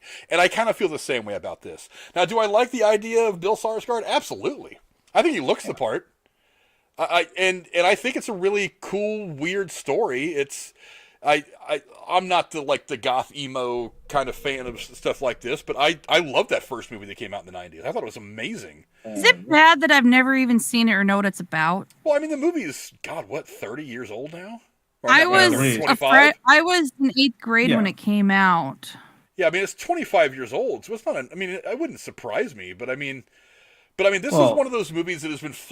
Just like the movie itself became this weird, not even cultish. It became this weird aberration of like nobody expected it. Kind of like John Wick. Nobody expected it to be much. Somebody died on the set where there was like a curse. Brandon Lee died. Brandon Lee died making this movie. The star of the movie died making this movie.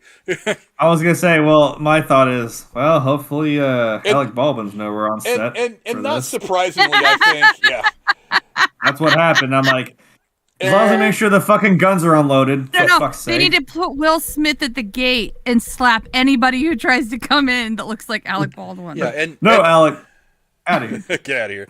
And not surprisingly, that was one of the things that kind of drove the kind of the lore of the movie. It kind of drove it into the consciousness. Was the fact that this happened, and of course the fact that it was Bruce Lee's son. But yeah, I mean, but the movie is very, very good, and the sequels that they tried to come up with afterwards were just not. I mean, for one, there was no Brandon Lee. For two, the stories were really convoluted. They were really B-rate. It was like they were just making them to try to as a money grab, and it's usually pretty obvious when the money grabs start when the money grabs happen. But I mean, this thing has been. I mean, it's been talked about for so long. So many directors and actors have come and gone. It's like, I'll believe this when I see it. But the things that give me a lot of hope about this is, one, is they already plan on shooting here in the next 2 months. So, I mean, if they're already there, if they're that close, then that gives me a little bit of promise. And they've kept the budget down. The budget's only like $50 million. I mean, and I know I throw that out there like $50 million isn't a lot of money. But, I mean, it's not going to be some $200 million extravaganza that may not make back enough money to even justify making the movie at all. I mean, it's going to be, there's things to be hopeful for here. But like I said, this movie, this property, I'll believe it when I see it. Because as soon as some news comes that maybe he's going to leave the project, I'm like, yeah, I'm done. This movie's never going to get made. I want to see at least some set pictures from this thing before I believe it's actually getting made. I mean, Jeremy, you're a big fan of The Crow as well. I mean, what do you think of the idea of Bill Skarsgård stepping into the role of Eric Draven? Yeah, I mean, like you said, if you railed off some of those names and a couple of them there, I'm like, oh, that would work. But I would also not be opposed to this either. That would be a pretty fun fit, honestly. I'm looking at. I mean, I'm glad you have those two pictures side by side, but even the thumbnail too of this video, I was looking at him. I'm like, you know what? I can see like the long dark hair. I'm like, I can kind of imagine the makeup on him. I think it could work, and he could play that same. I could see him playing it. Is what I'm saying. I wouldn't doubt it, but I also am with you. I'm like, yeah, but how long has this been going on? So I'll believe it when it actually happens, or we get some picture of him on set, like in costume or something, in makeup. And like I said, just keep all the guns unloaded in this movie. Yeah. Make sure the armor. God, make sure the armor is not some 12-year-old girl who has no idea what she's doing. Yeah, we don't need another.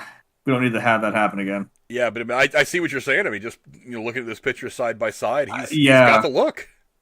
I was looking. Yeah, the thumbnail. I was looking at it for. I was looking back and forth real quick, and I'm like, you know what? I see it.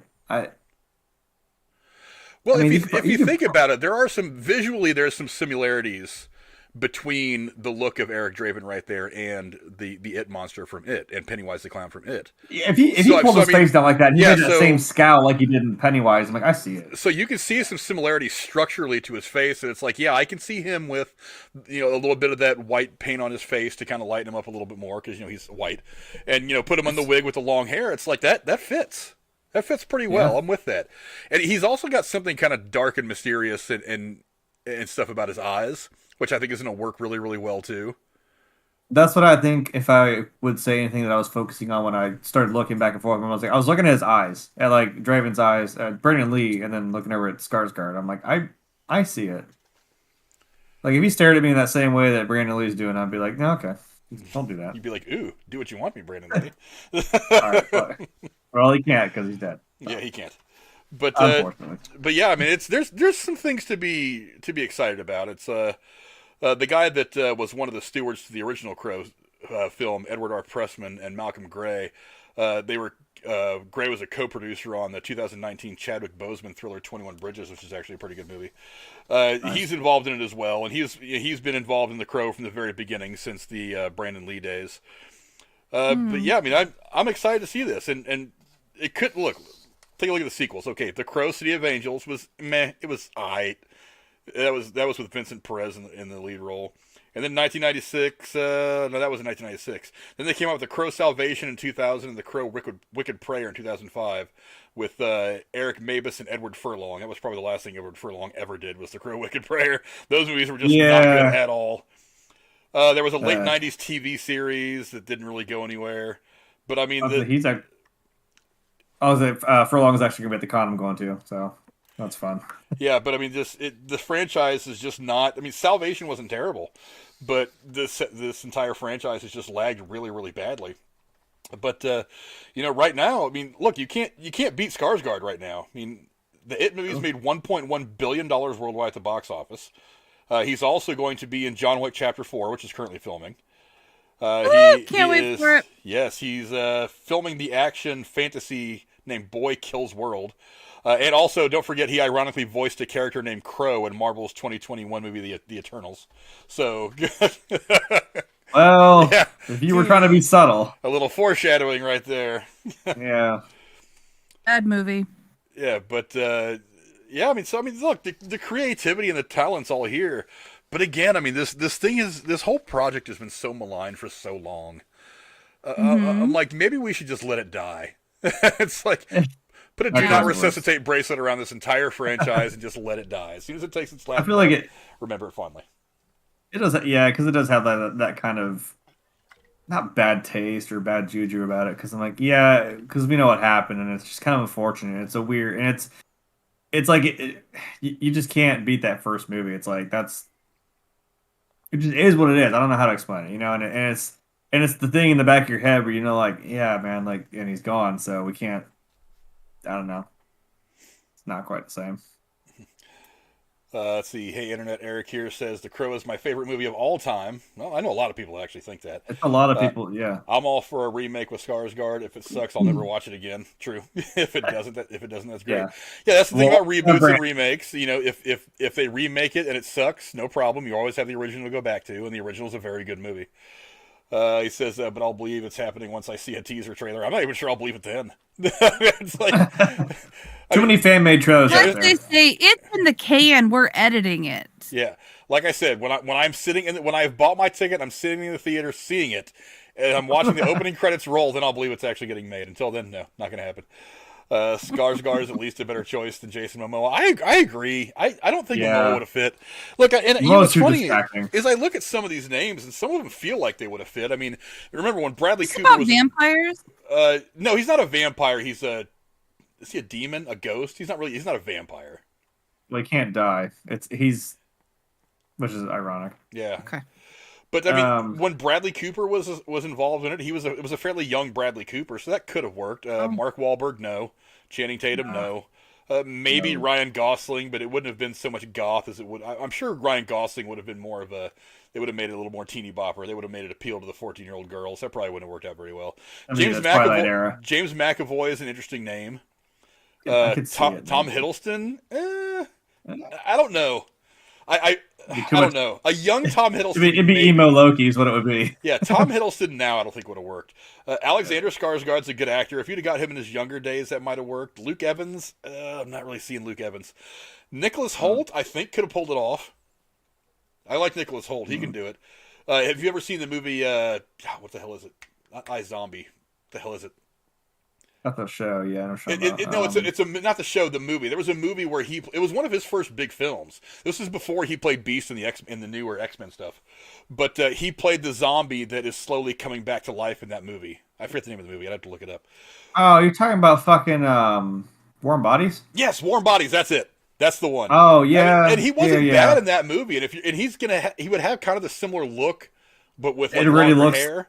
He could pull that off. Jack O'Connell, Jason Momoa, not even close. I don't want an Eric Draven that's like totally ripped. He's 6'4", can bench. Yeah, like he'd be too distracting because Jason Momoa is like massive. Because when you see a big guy beating everybody up and not being killed, it looks a little hamish. It looks a little cartoonish. One of the nice things about Brandon Lee or somebody with his body type, going around and kicking ass, is that he doesn't look very intimidating. No. It's like, because like when Brandon Lee walks into, I think it was the first big scene where he walks into the room in The Crow with all the guys sitting on the table and just murks all of them. It's like if you see Jason Momoa walk in there, you expect he's going to start whooping everybody's ass. But when you see someone like Brandon Lee's size walk in there, he looks very unintimidating. So it isn't until he's already killed 3 or 4 people that you're like, oh my god, this guy's dangerous. So there's a little bit of a shock factor there. But I mean, Skarsgård, he's got that. He's not like overly buff. He doesn't, bench press an entire house. I think it could work, and he's already got a little bit of the creepy vibe to him that he used in the It movies. So a lot of promise, but I don't know. Let's see, Skarsgård better Jason Momoa. MK Kratos agrees. Huge fan of the original. The 3 sequels were difficult to get through. Yeah, they were. Let's see. Eric says, I didn't mind part 3. 2 was meh. 4, well, nah. I didn't mind part 2. 3 was definitely a step down. I think 3 was one that was meh. The rest of them, no. Did you ever make a cartoon or a TV version of this? They had a TV show that lasted for a little while in the 90s, the late 90s, but it didn't really... It's not something that translates well to TV. Because as I recall, The Crow was R-rated. Because of all the blood and the violence, and I think there may even have been not a sex scene, but there was violence against women, so it wasn't really. I think it hit an R rating, but you can't really translate that kind of a thing to TV without kind of cutting it up and softening it so much that you lose a lot of the edge of the story and of the characters. And when you dumb it down that much to make it palatable for television audiences, it kind of loses a lot in translation. You know what I mean? But it's like we actually just had an uncensored F-bomb on the last episode of The Walking Dead, and that's when I'm like, oh my god, it just got real. Yeah. That was a holy shit moment. That was on TV. That's after 200 seasons of The Walking Dead. I know. I was like, it took them that long.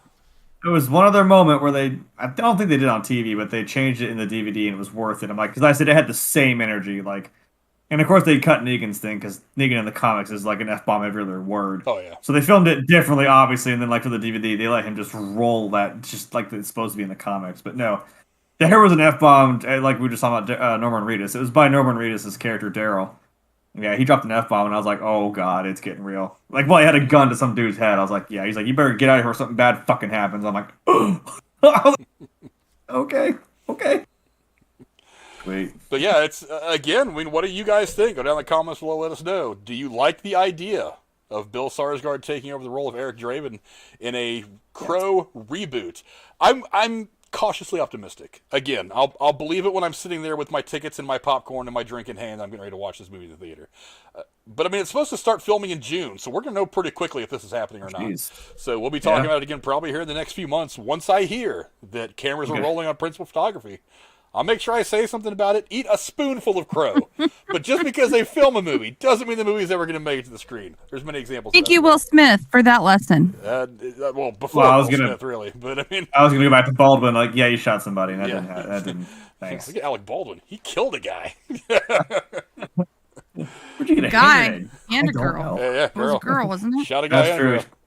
Yeah. But yeah. You guys survived, I think, though. Also, I do want to take a minute to remind you guys I still do not have a graphic for this, but we do have a Discord. The link is in the description below. If you guys want to go over there, I'm trying to get more active on Discord, put some of my little thoughts about movies and stuff like that, the things I see, some random thoughts about stuff. I also put links to all the shows there. Also, some other YouTubers are sharing their links there as well. The movie discussion never stops happening over on Discord. Also, if you guys come up with any stories that you think you want to hear us talk about, drop them in on the Discord. I get notifications from Discord all the time. I'm also really active over in Drew's Discord, the Derailed Discord, and a couple other ones. So drop your stuff in there, and if it's something that tickles my fancy, we'll make it a topic on the show, and we'll give it some discussion. But Lady Cora, what is the next story we're going to be talking about tonight? Well, it's more comic book fun. After years of rumors and online wet dreams by fans, no doubt exasperated by their appearances in Spider-Man No Way Home, more and more talk seems to be swirling around either or both Tobey Maguire and Andrew Garfield turning to the big screen to continue their web-slinging franchises. Adding more fuel to the fire is Spider-Man director Sam Raimi, reportedly saying in an interview that he would love to team up with Maguire again and continue their iteration of the Wall Crawler series. Jeremy, are you interested in returning to these universes, or is it time to move on? I mean, that doesn't mean he didn't say like, oh, this is going to happen. He's like, yeah, I would love to do that. Like, I'm sure we'd all love to do that, and I'll love to go back. Well, if he's asked about it, you think he's going to turn around and go, fuck that, I don't want to work with him? Of course he's going to say he wants to. I know there's a lot of good, a lot of good vibes between, Raimi and, I almost said Andrew Garfield, sorry, Toby, and what they did. I wouldn't be mad if you did. I mean, I honestly think the way... I don't know if we necessarily need... Look, I'm not... Okay, what I'm trying to say is I wouldn't say no to more Toby. But do we need it? No, not necessarily. I think it was just nice having him come back, period, just for the No Way Home. Yeah. I don't necessarily need to see older Peter Parker. I don't know. I do love that interaction between him and Doc Ock, where remember they were friends. He was just like, it's so nice to see you again. He's like how are you? How have you been? And he still dropped that line again where he's like, I'm trying to do better still. I'm like, oh, but I don't need to see it. I'm like, I just know, I felt that line. I'm like, oh, I know he meant it. Now I know we've all been vying for Andrew Garfield to have his third movie, and I'm like, come on, just give the man his third movie. You set something up, and then you just kind of pull that rug out, and I'm like, okay. Now I know we can point fingers, and I'm like, well, it's Sony because Sony sucks. Blah, fuck you, Sony. I'm like, okay, fair. I play on PlayStation. Trust me, I know Sony sucks sometimes, but I think with what we're doing here with this whole thing, Morbius and Vulture, and I'm like, okay, it's right there. You started to talk about that in Andrew's movies. You could just do this man justice. Give him his third movie because it's the only one that doesn't have it, and we could go back and see him, do one more. I don't know. Maybe even if you do a little, I can't say buddy cop, but buddy spider movie of Toby and Andrew, fine. That'd be fun. You want a surprising answer from me? I don't. Depending on what it is, I guess. I gotta be perfectly honest. I don't want it. I'm not gonna say no. I'm flat out saying no. Well, you don't like the time travel thing and the multiverse thing is too much. It's not just that. I have a totally separate reason for it. For one, I don't think it's going to work out very well to have 2 or 3 different Spider-Mans going at one time. I don't think Sony's going to do it. But here's the problem with me. There was something very, very special about seeing those 3 guys on screen together. Yeah. It's the one great thrill that you think you're never ever going to get, and you get it. And one of the things that makes it very special is that you only get it in that place, in that time, in that moment, and then it goes away. And you have to enjoy it as it is, because it's not supposed to come around all the time. It's not supposed to be every movie. And if you start making more movies with Tobey Maguire's version of Spider-Man and Andrew Garfield's version of Spider-Man, then then the moments that we got in Spider-Man No Way Home are cheapened to me. I mean, I could watch an entire 2-hour movie of those three just hanging out and talking about being Spider-Man. Those interactions were gold. They are some of the best stuff I've seen on film. Some of the best dialogue, some of the best interaction. These are think about it, 3 different versions of Spider-Man just sitting there sharing war stories. When have you ever thought, outside of a comic book, the frames of a comic book, that you would ever be able to get that? And not only that, but with Tobey Maguire's Spider-Man, who most people adore, that's their favorite Spider-Man. He's my personal favorite Spider-Man. With Andrew Garfield's Spider-Man, who was also very, very good. Remember, his franchise didn't end because he was bad. His franchise ended because Sony mishandled The Amazing Spider-Man 2 very badly. And with Tom Holland's Spider-Man, who was quickly becoming everybody's favorite. That moment in time that we all had them on screen just talking about, I got to fight this guy, this big purple guy in space. I had to fight this guy in a giant suit. I had those little stories, those moments. That moment where they were standing there at the base of the Statue of Liberty after the fight was done, and they're saying their goodbyes. Those moments are so much richer because you know that you don't have a lot of them. When you start making more and more movies, you cheapen those moments. You take away some of that value. I appreciate that thing can only happen in that place at one time. I appreciate that if I'm ever going to see this, I have to go to this particular movie and watch watch it. I can't go get it anywhere else. I think it cheapens all the goodwill and the amazing emotion that all the time those guys had together on screen gave us. Because what happens is if you let's say you give Andrew Garfield his 3rd Spider-Man movie. Now he's going to start telling stories about that one time he got sucked through a portal and met 2 other Spider-Men, and they fought, a bunch of, all this crazy shit happened, and there was a spell and some weird wizard flying around the air in the Statue of Liberty, and it's not the same. Well, wait a minute. Wait. Maybe my only thought to that would be I don't know if that counts for them, but remember, he did tell Doctor Strange to let everyone forget that this guy was Peter Parker, so would they forget when they went back? Yeah, but even if they did forget everything.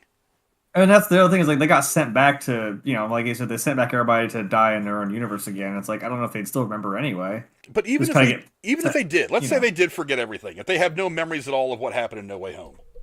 It still cheapens it because we never thought we were going to get Tobey Maguire and Andrew Garfield in a suit again, swinging around fighting bad guys.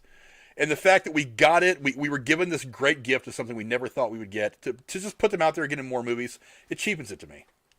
That's why I don't want to see it. I don't look, if the multiverse stuff, as much as I hate to admit, it's probably going to be around for a while. Hopefully it won't be, but they're probably going to use it for the next couple of movies to do whatever the hell they're going to do.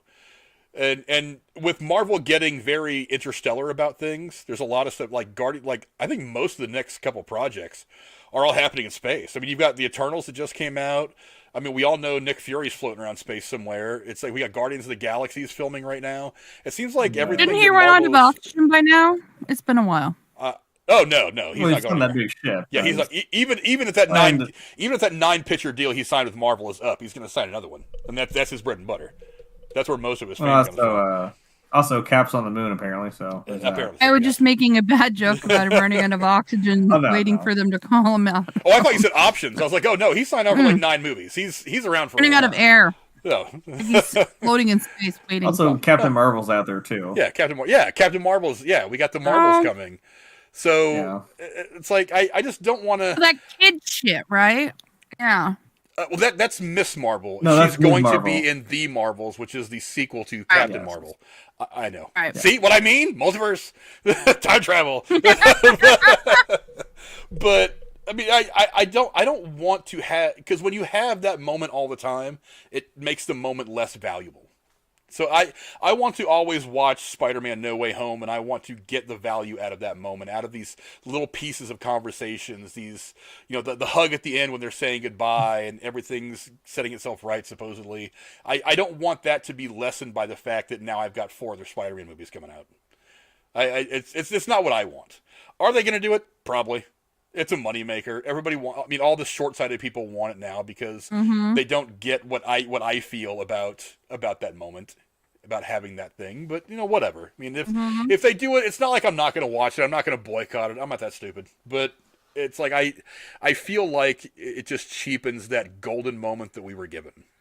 I think it dilutes it just a little bit. That's my take on it. Jeremy, what do you think? I get what you're saying. I'm not saying. Well, yeah, and it's talking about Raimi and Tobey Maguire. Yeah, Tobey. Maguire. Yeah. Mhm. I'm maybe like more so. My thought is like I was like the only thing I'd want to see again is just like I don't know. I would like just to see Andrew. I mean, yeah, Toby is like that's like I was a kid when that came out. That was I grew up watching that, and that was to me like oh my God, Spider-Man. It was cool, but I was like I don't know. I think the one that became my favorite was Andrew Garfield, and I'm like yeah, I don't know. It sucks that everyone got 3 movies and he only got 2, and it was very mishandled. Maybe that's what I'm thinking is I'm like I'd like to see that actually maybe kind of redeemed a little bit. Like I said, do I need it? No, but I'm not gonna say no to more Spider-Man. I think part of people's desire to see more of these two is that Andrew didn't get his third movie, which could have been cool. It could have not been. That the third Spider-Man movie, the Sam Raimi, Tobey Maguire one, was not. There was Sony fucked that one up so bad. Well, Raimi did too on purpose because he hated Venom. I know, but I get it. they didn't really do it right. So I'd like to see his version end on a higher note. But one of the things that we got from No Way Home is we got closure for these characters. I mean, that whole scene where Andrew Garfield swoops down and saves Zendaya from hitting the ground at 400 miles an hour, that was his validation. That was kind of finishing his arc where he couldn't save Gwen Stacy in his film. That was the completion of his journey. That was writing his emotions, putting him where he needed to be, and giving him a little bit of closure, a more positive finality than anything that he got from that second film that he was in. So that was good closure for them. Why would you give them great closure and then say, okay, here's 2 more movies for each of you? I don't know why you would do that. And even Toby, like there's that kind of weird parallel when Tom Holland was about to pick up that glider and just stab Defoe right in the face with it, and he stopped him. It's like he learned that lesson too, where he's like, I don't think he intentionally, meant to kill Harry's dad. That was kind of his own doing, but like, because it's like someone made a little cool cut of it, like right where he stops him from putting the glider on him, and you see like Aunt May talking. She's like, Spider-Man doesn't kill people, and he like cuts back to it. I'm like, oh, yeah, like he learned that too. So it's like he's like, look, kid, I've been there too. All right, this is not a path you want to go down because I've been there. Mm-hmm. So it was a nice moment. Yeah, I just think it kind of ruins the. I think it kind of ruins the uniqueness and all the great value that we got in that moment if you start giving them more movies. Oh, no, that's just my thought. You guys, I mean, Cora, what do you think? Do you want to see him? I don't know how many of the Spider-Man movies you've even seen, but I mean, I've only seen the Tobey Maguire ones. That's it. Yeah. So I'm not a good one to ask, but I will say if they want to make the movie, great. If you don't want to watch it, you don't have to watch it. As long as they're not going to try to incorporate it into, I don't know, how did they make new movies of an old iteration that don't affect the new shit that's coming out? You know what I'm saying? Like, how do you keep it separate? To see it. Yeah. And again, and then it does get to the point where it's like what DC's doing. We're going to have 2 or 3 different Batmen. We're going to have. I'm still thinking that they might want to try to bring back Jared Leto's Joker at some point, and so we're going to have a couple of different Jokers. They're talking about the sequel to Joaquin Phoenix's Joker. Are they just going to have separate, completely unrelated? But that's my point. Is if they're all going to be in different universes. Maybe they're doing this because some of these actors keep doing dumb shit like Ezra Miller. Like, all right, cool, fuck yeah, next one. We got this Flash already set up. You can be it now. I don't know. Maybe that's why. Well, Tobey Maguire, Andrew Garfield, and Tom Holland haven't gone and beat up girls at a karaoke bar. So. I know. It's like they don't have the same reasons for that. They've kept their shit together. I know. But yeah, I don't know. I just to me, I think it cheapens that great moment that we got of having all 3 of these guys together. And when you cheapen that, it makes it less enjoyable for me. I mean, I can always go back and enjoy it as a fan, but the uniqueness of that thing, it's like if you grow 1,000 flowers, they're all going to be different. You know what I mean? But it's like if I grow the one flower, it's so beautiful and great. It's just I don't know. It's just to me, I just think it's going to dilute it all. I mean, I've worried about the same thing with the Star Wars stuff. It's like for the longest time we had the 3 movies. And then we got we were getting this gift of the prequels. We were like, great, we got these. We never thought we were going to get these. And we got the prequels. And then more time passes, and it's like, wait a minute, now we're getting these new movies that are going to show Luke, Leia, and Han in an older form and a new Resistance, new Jedis. It's like great things. And then all of a sudden, it's like Han Solo movie, then it's Rogue One, then it's all the stuff on TV, and then they're talking about doing other movies outside of the episodic stuff. I'm like, wait a minute, it's not that a lot of the stuff hasn't been good. I mean, Mandalorian's been great, Mando's amazing, and some of this stuff, but it's like when you dilute this brand and you start putting too much of it out there, it becomes a little bit less special. So you have to be really, really careful about how you handle it. And I think maybe that's they've been doing a good job. Yeah, but I think it kind of bit him in the ass a little bit on Boba Fett, because that show didn't quite hit the way everybody wanted it to. Yeah. So I'll give you that one. So maybe they need to back off and say, hey, maybe it's not such a bad thing that we're putting out new stuff, but maybe we need to not flood the market with our product, because then you make it less valuable. You know what I mean? I think I had that on my Facebook memories like a day or two ago. I think it was right around the time episode 7 was being announced or something like that. And I made a joke. I was like, oh, man, it's going to be great. At this rate, every new generation is going to have their own trilogy of Star Wars movies. Won't that be great? I was like, for fuck's... I don't know. I'm sorry. I was so against it, too. I was like, oh, my God, stop. Don't do this. Please don't. Please don't.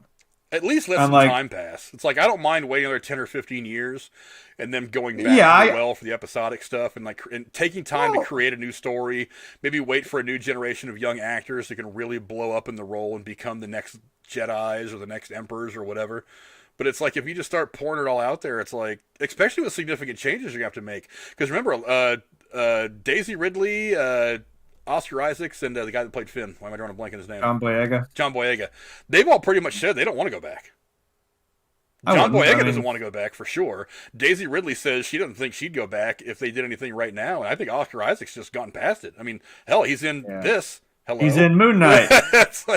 Next. He's got his own thing. He's doing just fine. Yeah. but it's like, I mean, you can't get any of these guys to go back. You may as well just wait. Take some time. I mean, it was between 83, right? And then 99 is when we finally get episode 1. That's 10, I can't math. 16 years? I almost said 15. Yeah, about 16 years.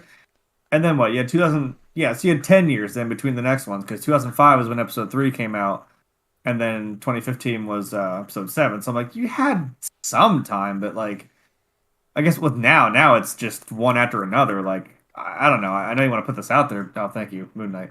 I know you want to put this out there, but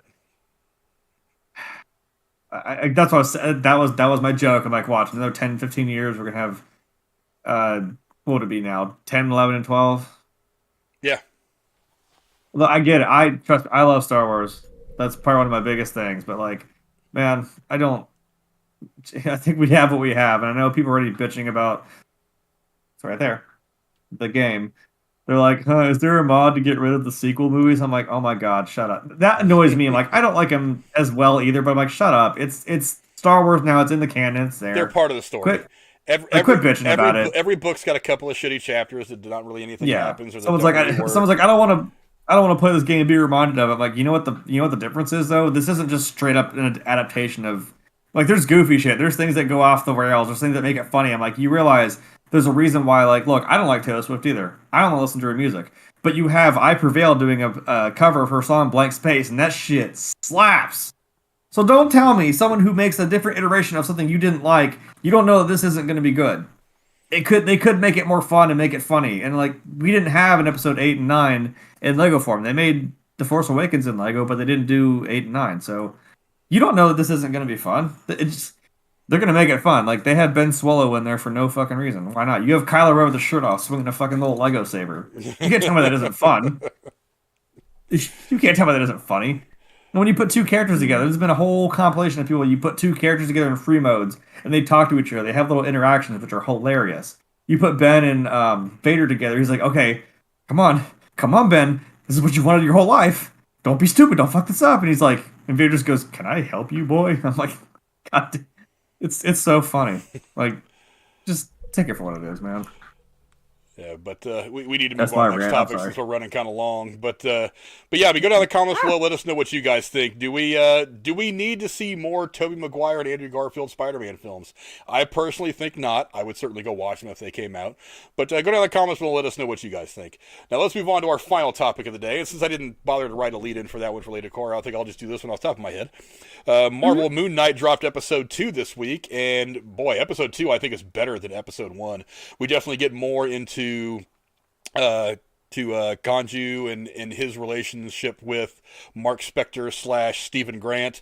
We get to see a lot more about Ethan Hawke's character. We get to learn a lot more about him. We learn a lot more about what the Scarab is for and exactly what the forces are that are going back and forth and causing this conflict between these two characters. I think episode 2 was phenomenal. I think it was better than the first one. I think this is the best first 2 episodes that we've gotten from a Marvel TV show since WandaVision. I think this is the first show that's... Now, I've liked all the other shows. I've liked Falcon Winter Soldier. I've liked Loki. But this one, I think, is the one that's coming close to WandaVision for being really, really good. I mean, Jeremy, you saw everything that happened in episode 2 of Moon Knight. I mean, give me some of your thoughts. Yeah, I mean, episode 1 was pretty damn good, and I like that they only, you only needed to show him in the full outfit, like at the last second of the episode. It just gets you. You're like, oh god, I want to see it. And this whole episode 2, because she kept saying like, come on, do it. I'm like, do it. I want to see you. God, back on. I want to see you kick some ass, dude. Which that's my joke. That's my semi Batman joke. Like I said, chicks dig the car, chicks dig the suit. That was hilarious. Suit. What the hell are we wearing? I said suit. I look kind of nice. I'm like. We almost got into Deadpool territory there for a second. We're just being goofy. I'm like, okay, is this like white, like just white Deadpool? I'm like, okay, that was funny. And he did get a little goofy there. He was like, yeah, come on, I believe myself. Float like a butterfly. I'm Steven with a V. I'm like, oh my god, stop. And he's like, dude, let me do this. I'm like, okay, that was funny. Something funny that cool that I did notice, which I think they said they're doing this for each episode, or they're somewhere in there.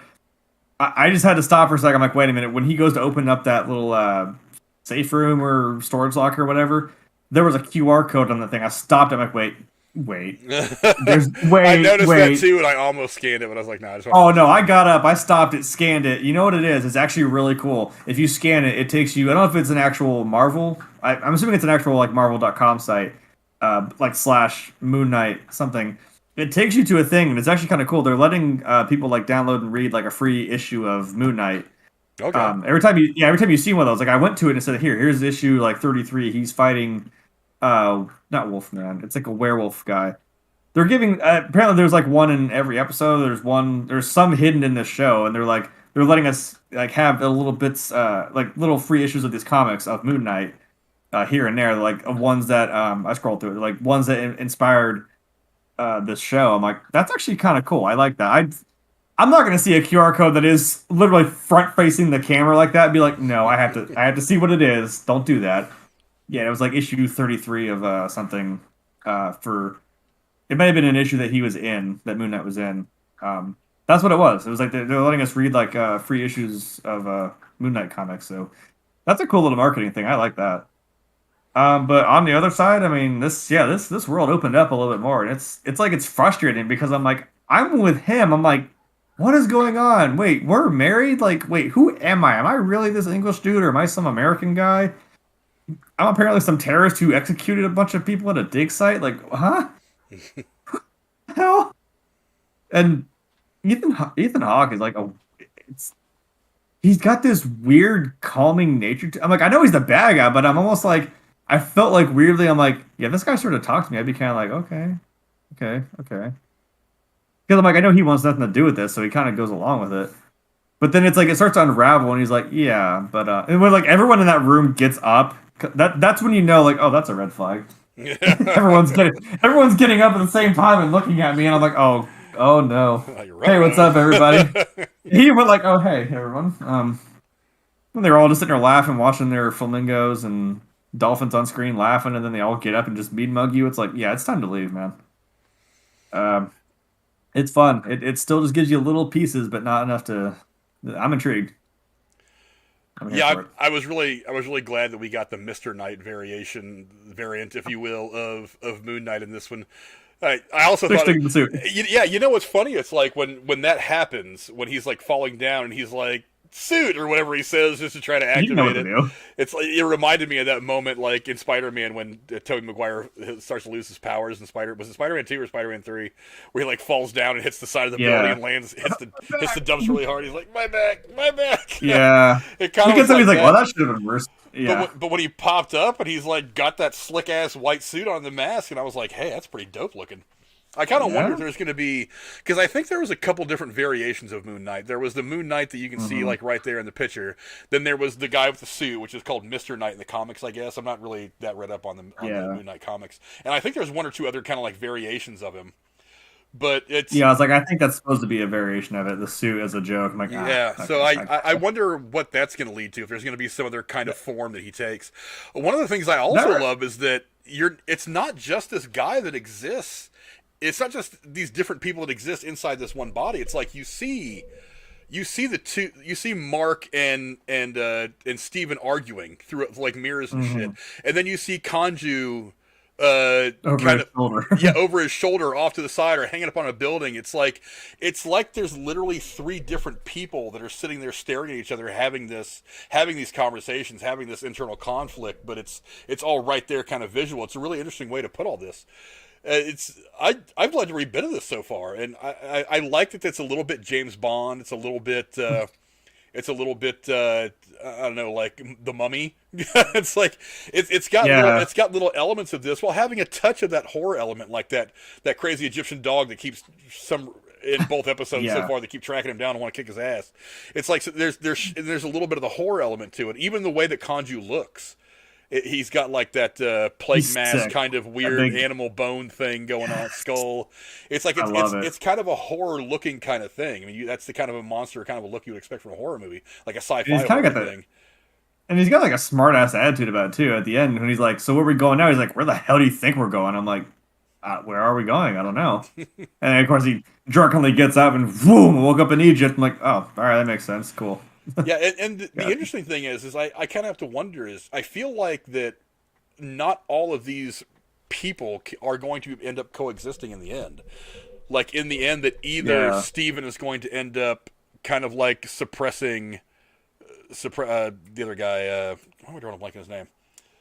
Like Mark? What?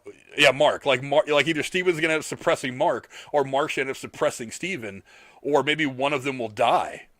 See, that was an interesting thing. Like when I realized, like when they're having that little conversation at that fountain or whatever it was, I was like, wait a minute, Mark's the one actually outside, and Steven was the one in the reflection. I was like, wait a minute, he's still out there, and because he was like, is that what that feels like to be in here? And I'm like, wait a minute, what? I thought you were out here like sitting there trying to relapse from fucking having done that, and then when he kicks the glass in, it looks like they switched or something. I don't know.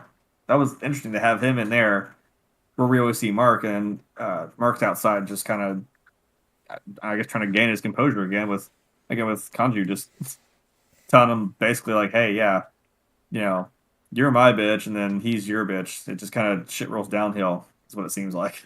Weird pyramid scheme. Pyramid scheme. Pyramid. Literally confirmed. I got it. I also noticed that we haven't really seen anything that puts this in a certain timeline in the MCU. I mean, we assume that it's happening right now, and that we're post-snap, we're post-blip, or whatever the hell they call it.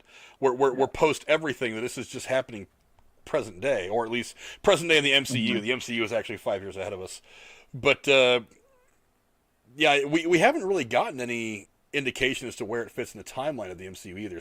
Because I've heard some people talking about how they're wondering how the snap affected this, and how one of the reasons why he seems so confused, why Steven seems so confused, is because when Thanos snapped, he snapped away like Mark, but didn't snap away Steven. Ooh. That kind of thing. Now, I personally don't think that's how it happened, because I don't think that's the way the snap worked. Because I think it snapped away the body, and the body contains both these personalities, so they probably both went. But I mean, I am kind of wondering where this fits in the current timeline, but. I mean, it's just everything about the show has been great so far. I love the special effects. They are a little TV special effects in spots, but I mean they've looked great. I love the actors. The talent's great. We're getting into you're starting to see things a little more personally from Steven's perspective now with the introduction of the female, I forget her name, in this episode, his Mark's wife. You're giving him kind of personal Layla. stakes. Yeah, Layla. And a lot of people are wondering if his mom is going to be like a big thing in it because he keeps like talking on the phone with his They mom. keep talking about her. Yeah, so a lot of people are wondering if she's going to be significant at some point in the series. I personally don't think so. I think she's just kind of there as like a little bit of humorous fodder. Like he's on the phone, like in the middle of some car chase, shooting at people, and he's like, "I can't talk right now, Mom." I think it's more comic. I think it's more comic relief than anything else. But you never know. I mean, Marvel's got a way of making things significant out of nowhere. Someone did point out, and I don't know if this is true, is just people being eagle-eyed. Yeah, I'll mention it now, I guess, since we didn't really talk about it. I didn't want to spoil it yet, but or whatever it is. When he's in that van in the first episode, he's driving, or he's like blacking out every once in a while, and the people are chasing him in the cars. Apparently, like in that delivery van or whatever, there's a cardboard box behind him, and it looks like it says Von D. We're like, wait, you mean like Victor Von Doom? Yeah, Really? they took a. I was like, they said Von Doom. I'm like, wait, you mean like Victor Von Doom? And they're like, wait a minute, where does he live? Dracula's castle. I'm like, what did he come out of? A castle. I was like, oh my god, wait, if we're doing that, holy!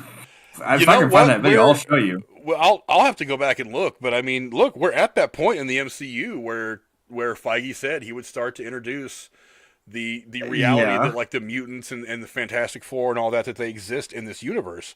So that's not outside the realm of possibility. They had a screenshot of it. It looked like it said Von something, and I'm like, and he is in a castle like that, so maybe that could be a bigger overarching thing. Yeah, that's not outside the realm of possibility. I don't know. I'm going to go back and find that now. But I do like the interaction between him and Ethan Hawke's characters. I mean, it wasn't quite the diner scene from Heat between De Niro and Pacino, but I mean, it was still good dialogue. I love when the villain and the hero can get together and conversate. That's usually really good dialogue. Yeah, over some lentil soup. But yeah, I love when the people who are diametrically opposed to one another in ideology and everything, when they can sit and have a conversation. I think it makes the climaxes so much better. The final fight scene, it gives it a bit more to me. I don't know. Cora, have you been keeping up on Moon Knight? I know that you got a lot going on right now, getting ready to make a big move and all. Have you been able to keep up on the first 2 episodes? I'm able to keep up with my job and trying to be here on Thursdays and sleeping at night. Oh, okay. All right. Sorry, we just spoiled the whole thing for you. There you go. It's okay. I was having to take care of some stupid shit with my brother over Facebook chat, so I missed it. So you didn't ruin it. Okay, but yeah, it's been, you know, that's one of the good things about at least these first 2 episodes so far, is that we could tell you blow by blow everything that happens, and you can still watch it and enjoy it because visually it's stunning. It's still fun. Yeah, visually it's I love those use of. I love the use of, like I mentioned in the first episode, like all the reflections and like how the camera work is going, like, because I'm watching it and I'm like, I don't see it. I mean, I know nowadays you probably digitally alter it out, but I think of like that scene, the club scene from Scarface, like, you know, the little thing he sits in, but there's just mirrors all around it. I'm like, yeah, you had to get that camera angle just right in a way that makes that work without showing that, like breaking that illusion, but still having him in the scenes. I'm like, that's awesome. And all these reflections and this stuff that you keep seeing, whenever he sees Mark again, or whenever, you know, it's really cool. Like when she goes to the fish tank and you see him, like, now is that him reflecting back or is it Mark? Oh, it's Mark. Okay, you know, or like that scene where he looks down at he puts his name tag on the desk and you look down and you see his face reflecting up and you just see like his lap with his hands sitting at like this, and I'm like, yeah, the cinematography on this is really wild and I love it. Yeah, it's been a great show so far. I can't imagine. Look, we're already down to the last 4 episodes, and there's already been so much. It's like I can't. I mean, I would imagine we're going to be getting some good payoff in this next episode next week on episode 3. I would imagine it's going to be some pretty wild shit. I don't imagine there's anybody else. Start giving us some more information, not just quite like making it like, oh, we don't know what's going on either. Like. But I like how they're doing it little by little. I appreciate that. I don't imagine there's any more characters they're going to introduce to us. I don't imagine there's going to be any characters from the larger MCU that are going to be appearing I don't think it would fit. Not very well, anyway. I don't know. One of the Eternals might fit. I mean, I don't see that happening, but I mean, one of the Eternals might be an interesting person to have pop in. But I don't think they're going to really deeply attach it to the rest of the MCU right now. Maybe a post-credit scene at the end of the last episode, but yeah, I think this show's been fantastic so far. Easily, it's been almost as good as WandaVision. So, yeah, I mean, go check that out, guys. I really think this show is something special. And again, it's part James Bond, part The Mummy. It's got a couple of different elements in there that are really interesting. And on top of that, they've done a great job about highlighting this strange mental disorder that a lot of people just don't understand. This multiple personality thing. I mean, it's something that people have kind of made fun of in movies, but never really explored. And I think they're really exploring a little bit deeper, kind of the dynamic of suffering from this thing in a way that's not being a little bit too, kind of like Discovery Channel. It's like we're not talking to psychologists or anything. We're kind of examining what it would be like to actually deal with something while dealing with this.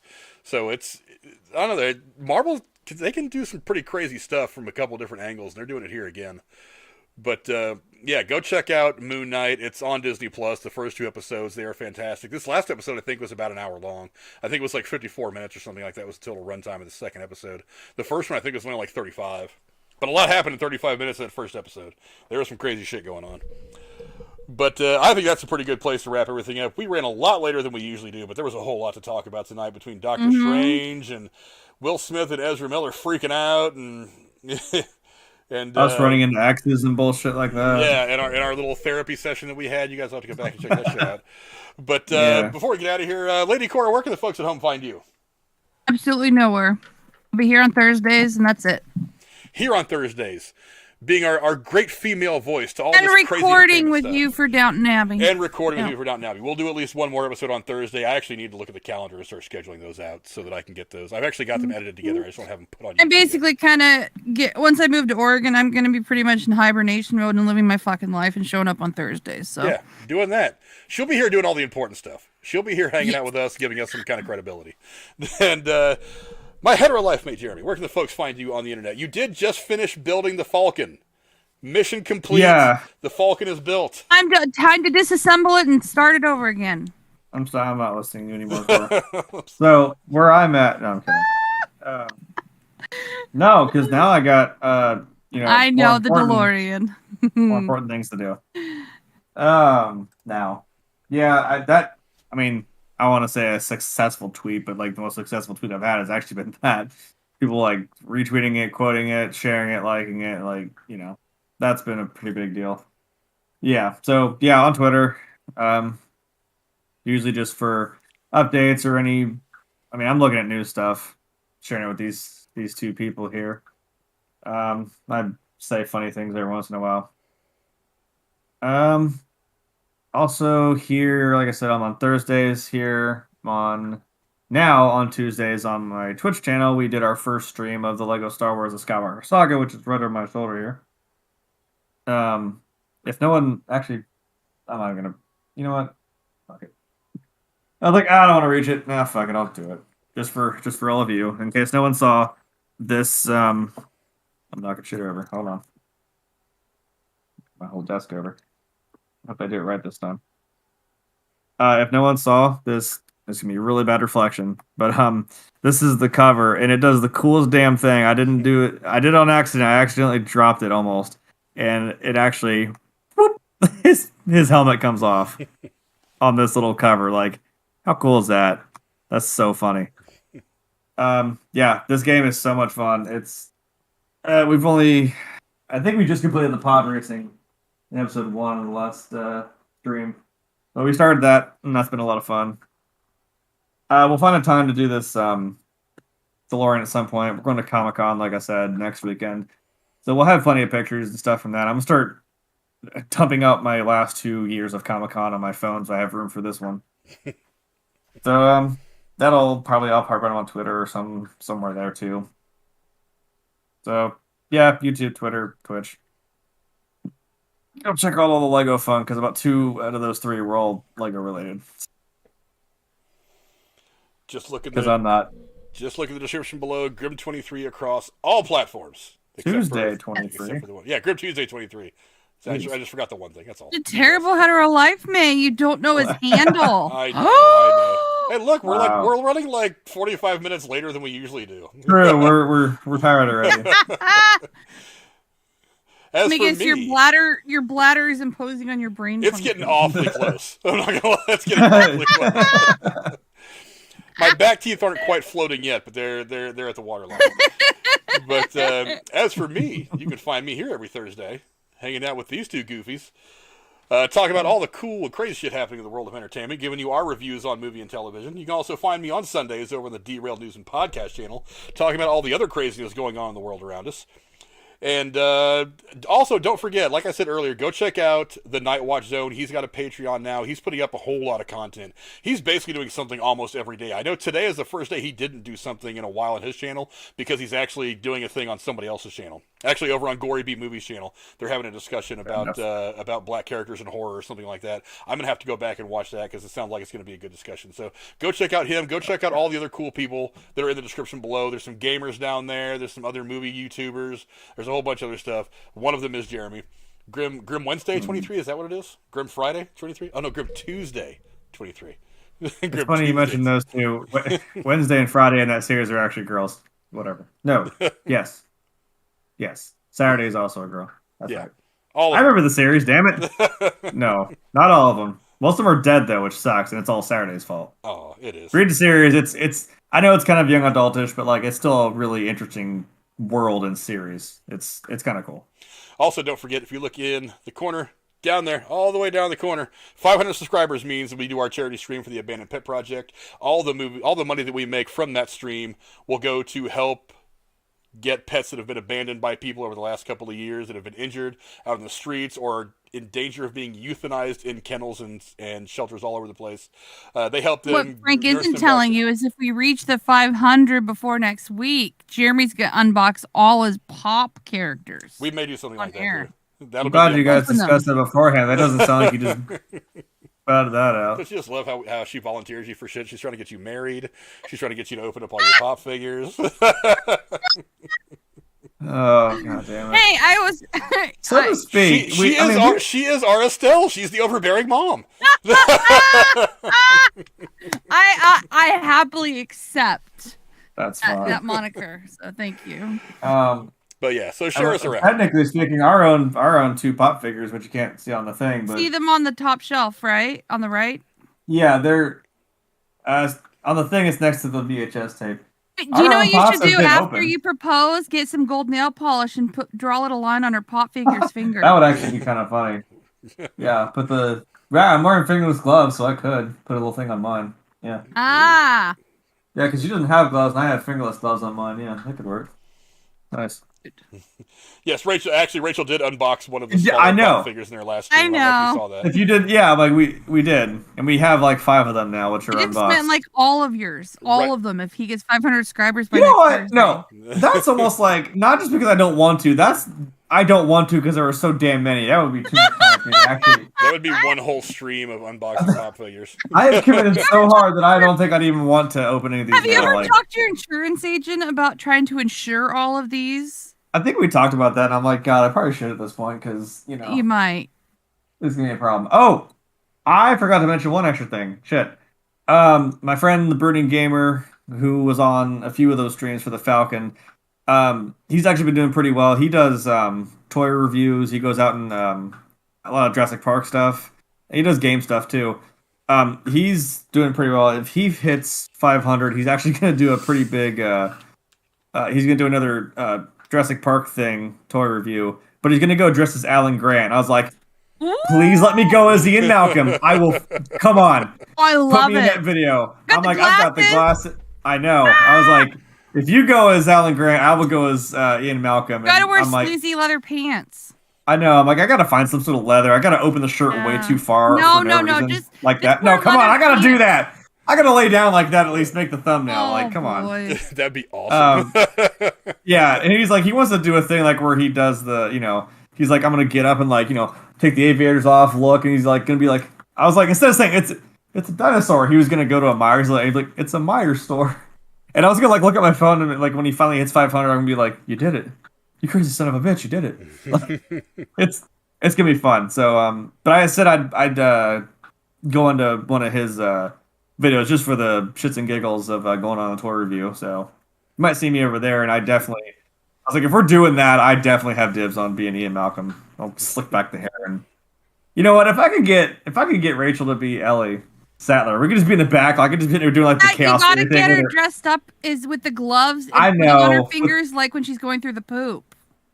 I was gonna say just give her the the little tied up '90s shirt. And yeah. I was like, no, we could be driving to the store. And I could be in the back, like just holding her hand, doing the chaos theory crap, like just dropping water on her hand and whatnot. It'd be funny. Oh, I'm sorry, Rachel. Oh, Rachel just called you. Sorry. Wait, is that for you or is that for? No, wait a minute. She's basically saying she wants to see you open shirtless. She won't agree to marry you someday if you don't do it that way. I will do that Ian Malcolm thing. I'll just lay down and just. That's gonna be like what the cake topper at your guys' wedding. It's gonna be you like sprawled out like Ian Malcolm. Oh God, no! and her standing behind you dressed like Ellie Sattler with a tied up shirt at the bottom. And that'll be like the wedding picture with the groomsmen. I'm just gonna be on the ground in the middle like that with the shirt with like the tucks up. Better than the lawyer looking up with the hot roof missing, waiting for the dinosaur to eat him off the like toilet. bite him. Yeah. Just get a random toilet and set someone there, and one of the groomsmen is just like, it's a T-Rex. That'll be Zach, since he never comes on here to hang out with us. That would be Zach. Yeah, like I'd have Brady there, like with taking the aviators off, like have Zach on the toilet, like going like that. Oh, that'd be great. Remember to thank John for a lovely weekend. Do you have to work tomorrow? I really don't want to. I don't want to either, but I do. I have to do yard work before I go to work tomorrow. That's the best part. So we're gonna go ahead and cut it loose there. Taking the day off tomorrow, so I'm not only myself, but I'm my boss tomorrow. Nice. Not nice. Your boss should give you the day off tomorrow. Problem solved. Right. We're going to go ahead and wrap things up there before we carry this out way any longer than it needs to. We've already run way over, but it's been good. We've had good viewership tonight. Bye. Thank all of you for coming to hang out with us. Again, we actually added a subscriber here in the last few minutes. We're up to 348 now, so thank you very much. Spread us around. Do the like and subscribing, all that bullshit. And we will see you guys later. Thanks for hanging out with us tonight. Adios.